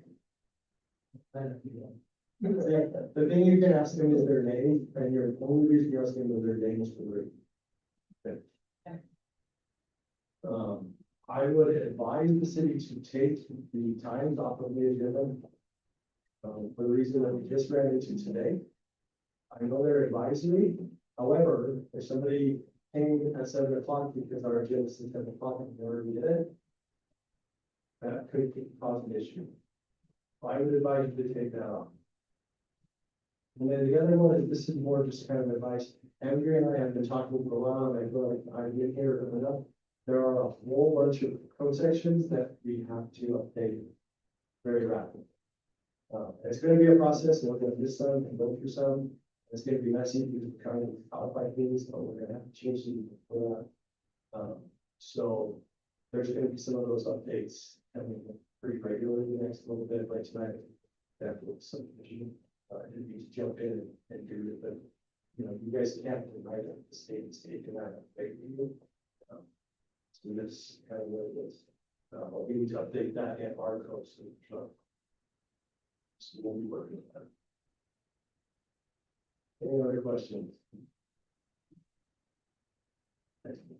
Thank you for indulging, for, lawsuits and things like that. There is, if you have insurance, there can be insurance or something. We do. Well, it's it, but not as first, yeah. I've actually never looked at that. I think you could, military training. I wouldn't tell you how to do that. And I do want to say, like, I am being extreme end of things, like, I would hope honestly, like, there's not a person here that I would worry about. And I would hopefully like, me or Andy or someone would be like, hey, we need to stop before we even get close to that one. But.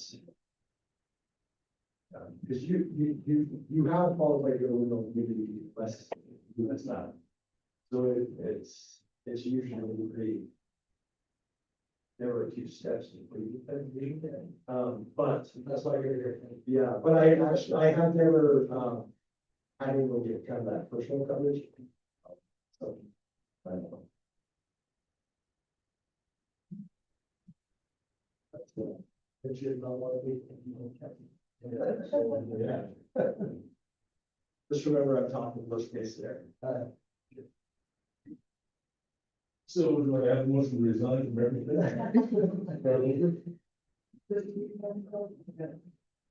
So this kind of open public meeting for everybody, this. Don't be training. Just fulfill that, training. So you- All 5 of you. Sign something or something. That. We're good until the next fiscal year. Yeah. Oh. All right.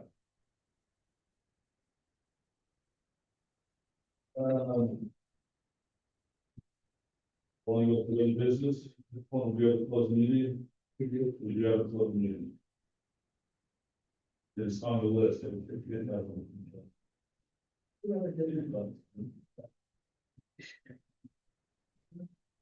I thought that already. Well, it's not, yeah. Chief. Are we doing on the business? Yeah. Okay, so school started. All right, school started, Monday. Great stuff. Melissa, the first day went pretty good. We had one crossing guard had a 12 friend. We could patrol that crosswalk pretty good. We have some cars. I actually saw the car this morning in one. So that's going on. The other things, so we had the e-bike thing come out. We have it down to the few.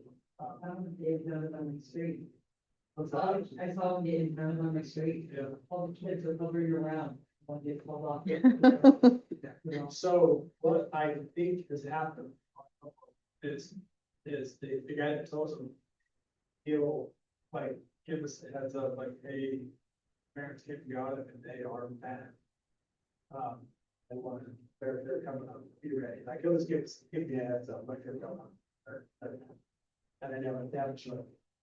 So what I'm thinking is happening is they're going and reading the code. And they're probably upset, mad, they will get it out anytime. And so that's been good. We're really trying to the one that they encountered, I know, kind of give them some about it. And they're like, we have stopped you 4 times last week. So that's kind of where we're at. We did have that critical incident the other night. That's one report. I know we've been in close contact with all the officers. They're doing well. Sarah Hayes, she went through the wellness training for our department. She's certified wellness coordinator. And she is, she's doing really good. She reached out to them, gave them all the resources that we have available. We're hoping to kind of ramp up our wellness program. I'm sure there will be some stuff coming. Like anything, it all costs money. And so, but I found a couple of programs I've never done it too that I really like that, sooner than later, hopefully we'll be making them. But you guys did good on that call. And we did do a debrief yesterday with one talk from them. And then now what we'll do is we'll do an after action within our department. Step.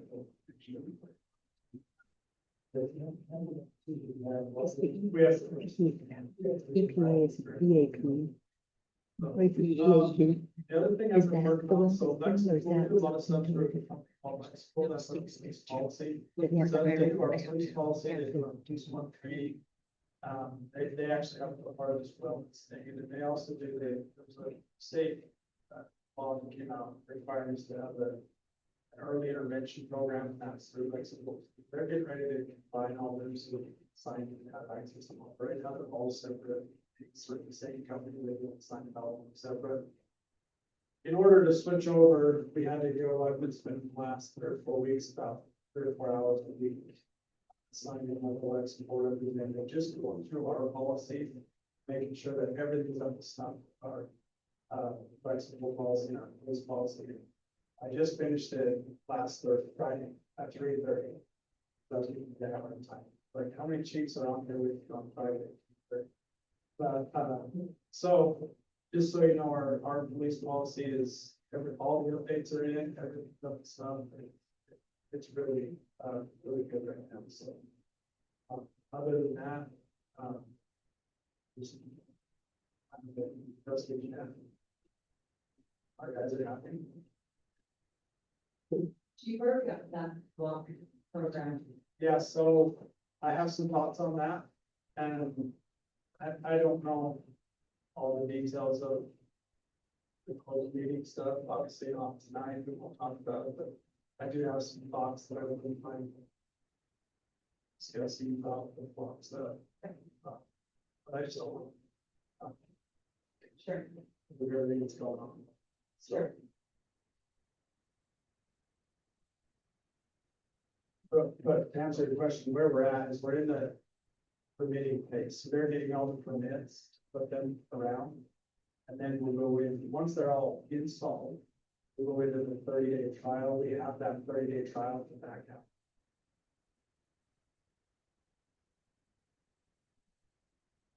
As far as my stuff goes, I have had contact with General Code as far as our codification goes.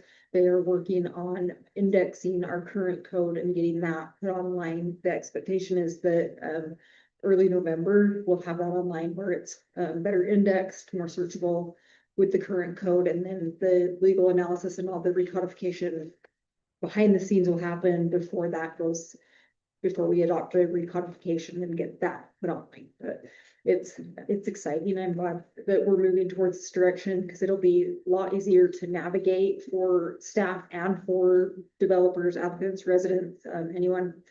Time clock, we had another meeting with them. We're trying to sort out all of our overtime rules and get all the scenarios submitted to them so that they can follow FLSA rules and make sure that we're good there. General plan, we've been meeting with them like every other Friday. We're working on an advisory committee for that. And then we have a schedule set up for like joint meetings with planning commission, city council, as well as some public open house type events to get feedback on that. So we're moving forward on all of those. Having now immersed myself in the new planning software, it is fabulous software. I can't wait until we can get everything transitioned from the old system into the new system, or the old paper tracking and reviewing on a software into this new system. It's really customizable and really good.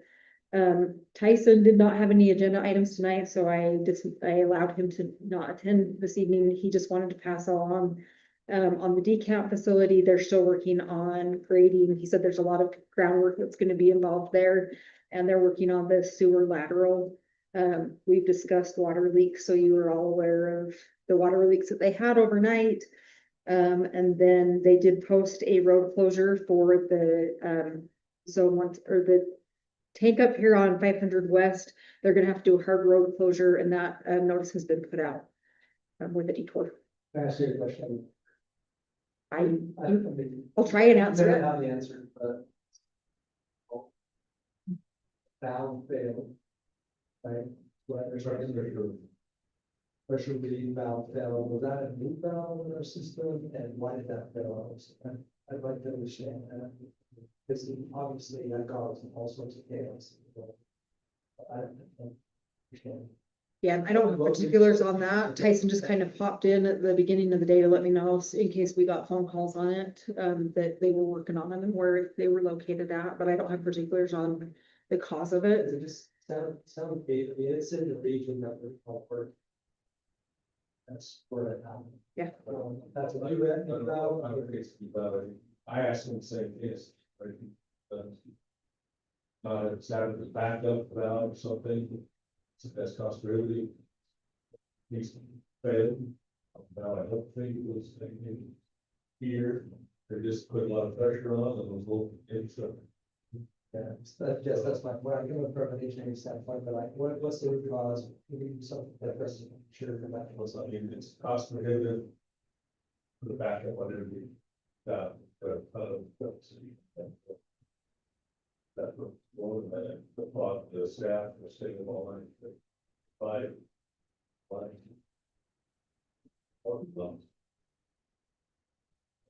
Nope, that was all I had.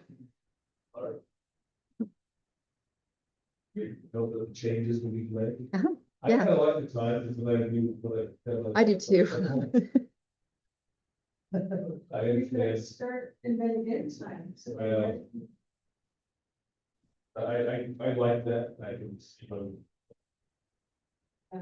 Sean, Andrew, and I meet the motion. You know, like say, Thursday, Andrew's on that, he's been great, so she can you. Close. It's on the public notice website. Yes, because we do have to adopt something by October 1st, and so I do have it on planning commission agenda for September 3rd, because otherwise we're gonna miss that, but like, Thanks for that, on that. yeah, well, I got some great feedback from Brody that I will bring to our meeting. Well, good. Good.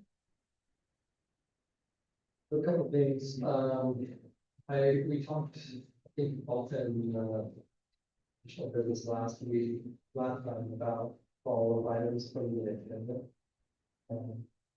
I sent you a copy of that, but I have what I'd like to see. I guess I didn't bring it to this meeting, but I don't know. No comments on that at all, but I should send that out to the group or I just, I apologize, that's on me. You know, so. I just want to look at that. Sharing that, there's a lot of people that I think you had to read a lot of our stuff. Well, I'll talk about that. And then I thought, I don't have a lot of questions, I think Tyson's probably responded to a few about the facility, work we're doing down there. I think that might be a little bit to share. Hey, this is why we're building the work there. It's all that helping people that I used to do. That's a disappointment. Just so you know, they did do a construction notice, and he did let me know today that he's only had 2 people reach out. One was particularly worked up about the situation, but he has communicated with a couple of people, so I mean, not that it wouldn't be a great idea, but Yeah, just he hasn't had a lot of people reach out so far. Probably just been those for Jason. Yes. Yep. Then, about that same area, I would still like to, know how to go about this, but still want to have a discussion as our general plan. Ideas for that area. Signals property, and then their land that's being sold in that area that developers are looking at, and so I think we can start a discussion right there, and so how all of it. That's not that we do that, but I don't think we all can.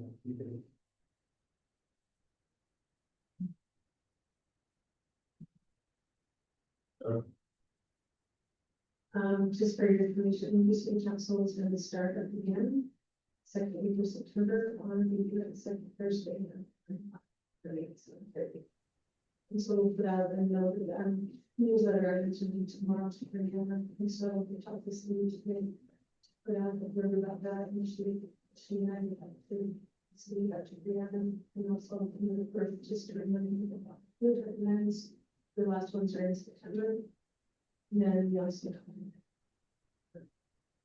But I mentioned last time at the last, meeting, the major grants and the three arts and museums and also Parks and Rec too. And sharing with people, whatever. So if there is that something, it's not like we wouldn't see the right over. If that's something that we could start meeting about or listening to the ideas of what we want to do and how many we want to apply for.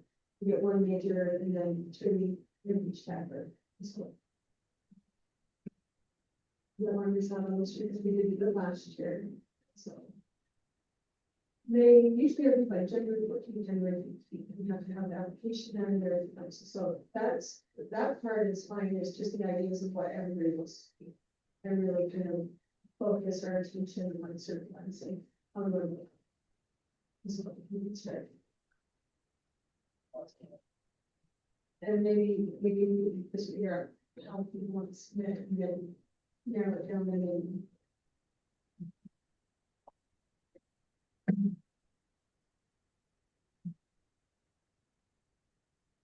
I better submit it or submit. Do it the way around. Donnie? Listening. Donnie, can you hear me? I hear you. I've got, only thing I'd say is I get me through the September 11th, and then I am able to focus in a little bit more on economic things. So I have been planning some, but before I show and present that, I wanted to get through my 9/11 event. But after that, then I'm looking forward to putting some things before the council regarding that. So I'm excited to show what we've been researching.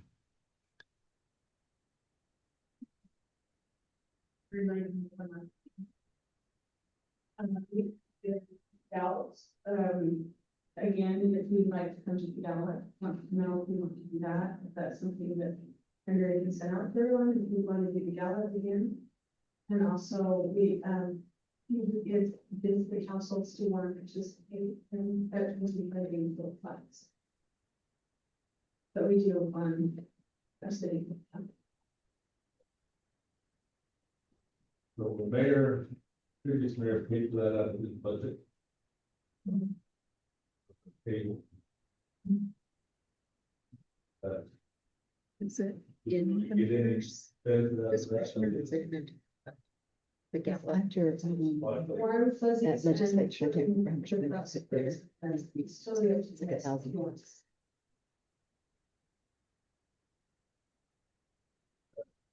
It's not due quite yet. I think it's just they're starting fundraising earlier.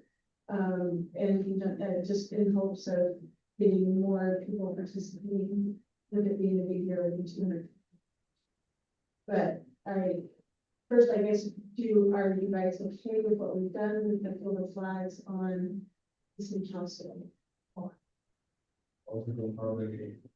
Well, We work with public works for that. And then, so that will begin October 31st and go through November. Oh, yeah, trying 13 to 14. They come down 13 to 14. Anyway, and then, but just as far as going to the gala and doing the table again. Can you ever get a consensus or? how many have been to that? Andrea, The gala. myself, Eric, Ben, what's going to be up? I've been. Okay.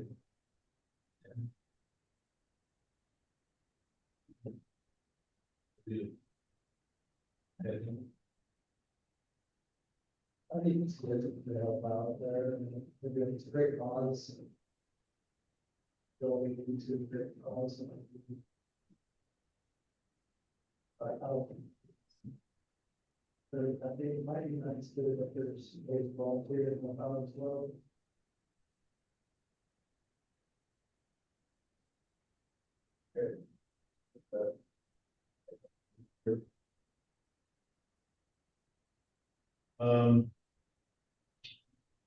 So I've talked a lot with Ollie about decisions and directions, and I found out that I had absolutely no power. That was just. I'm glad if I would have to. But I do want, we have to have a way, city council, very similar to our planner discussion of coming up with what we want, or what you want, excuse me, I get myself out of it. What the council wants, and they give that direction to staff.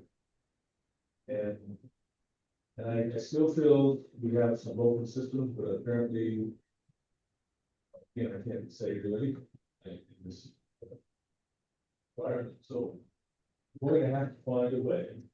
And that's during the city council meeting, also give some direction to staff. And we have a little more organization in our staff meeting, or not staff, in our council meeting. I don't know what to do, but if we're advertised legally to give direction to council. I still feel a responsibility to give staff. Or you got this, other things, I give direction to staff. And I don't know where that's gonna go, I'm gonna have a conversation with Chloe and Drew. Either tonight or tomorrow, to talk to several things. Is that because like creating an ordinance? No, I think it's the procedure. One example, I want to take down the certain mistakes. We talked to the staff today, I talked to Tyson. Checked on they go there saying, it's an area, we got a bunch of leaks and things that have to building. It's just, it's gonna be a problem. So that opens up an issue with the channels we have there to have pickups. Because if we tear the building down, then it's gonna be a huge cost with putting sewer, water, electricity, gas, just that one thing. I did reach out, and again, I apologize, Brody, for my reaching out before on my own road here, but I reached out to North Ogden. Just asked, what would the possibility of us utilizing some of their health facilities? I did talk to Stephen about, let's check with Sarah, what would that be, what would that look like? How much would it cost? And talk to their partner. Just see what the possibilities to bring back to staff. So that's something we can discuss. You need to discuss it. But we have a building system. Asbestos, problem that's tied to that. So if we bring that back and we do a committee to start with that. Well, I mean, it's, you know, these are the problems we have. If what I explained. And ask, this have to have a place for the pets. You can rip that building down. I would like to, of course, with what I did, having the event center there for rescue and facilities for. Hey, so, did you make a date for next work session? And we will do that. I think I'd like to have that sooner than later, and have the city council there. Work through some of these issues. Decide on how we want to do, and your idea of calling on staff to support that we get some information on agenda items from people that we come to a consensus on how we are to direct staff. So like have this, we can talk about grant meetings, talk about projects in the council, talk about the work session. So you got any problem with the proposal? I'm supposed to be doing my staff to that. It was this, I would say the city council will do this tonight. And then, no, you should 100% want your meeting, some staff, you know, right? It's a important meeting, but absolutely, if we're giving council to Andrew.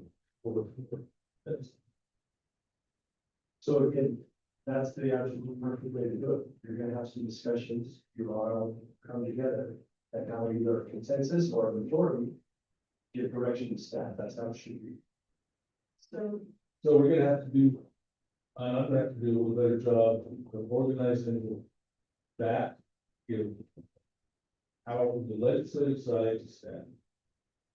I don't know if that's, I don't know where all that works around that's done. We do the workshop, we can be concise on them. Let's narrow it down Yeah. to 5 items or whatever, and don't hit those 5 items. Well, And I don't know if those should be. and I don't know, but that is, just like we did last time, and like each council member bring items with them, the ones that want to talk to them, so if we have 5, maybe 6. One item is not, we're limited to that, we'll do wrong, I talked to several mayors of council, and they have a work session every council meeting. They, And I would say this too, there's like, you can certainly have a work session for a group item or specific item. But there's nothing wrong with, as you look at your, kind of structure, the agenda's a little tighter, that you have discussion items that are working items.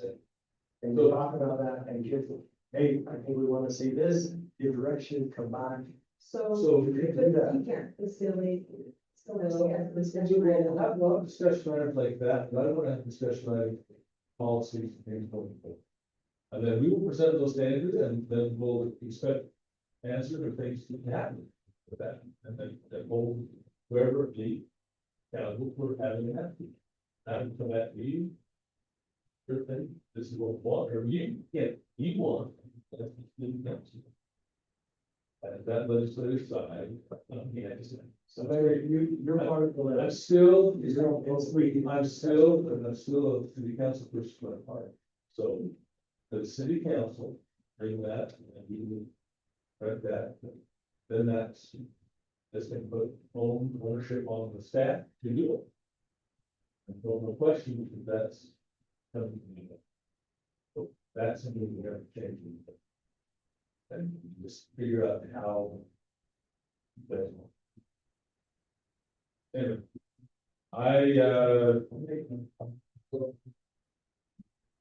public comment today about the having a beverage commission. That's kind of what you're talking about earlier. You gotta figure out better way to do something. I don't know. I think they're trying, it feels to me like they are, I'm not seeing it with the work, I'm not involved in that, but I think they'll have to give them a service. Guidance out, you know, it's something. so we, as a council. You change. ordinance.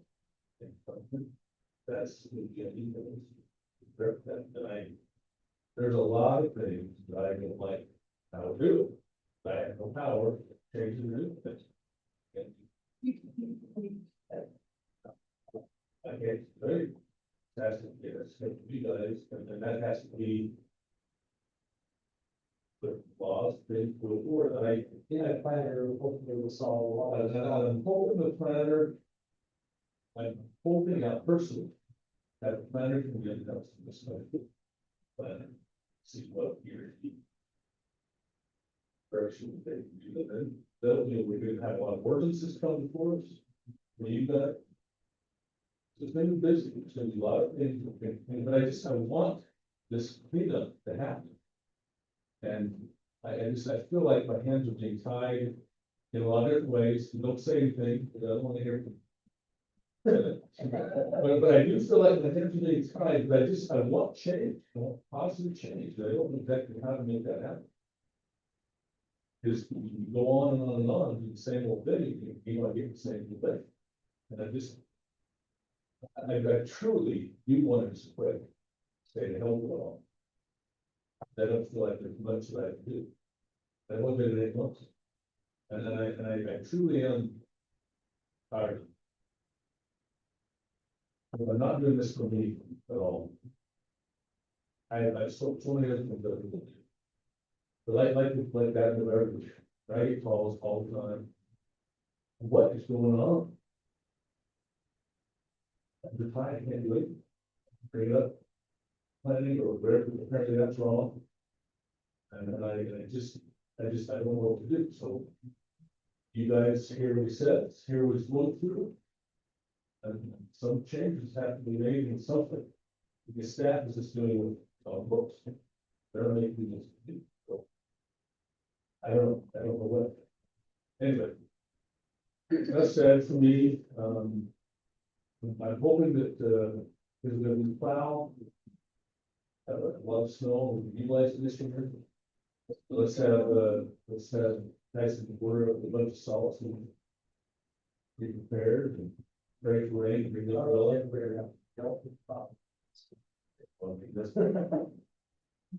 So, anyways, thank you guys, we have your close meeting, so that is getting most close.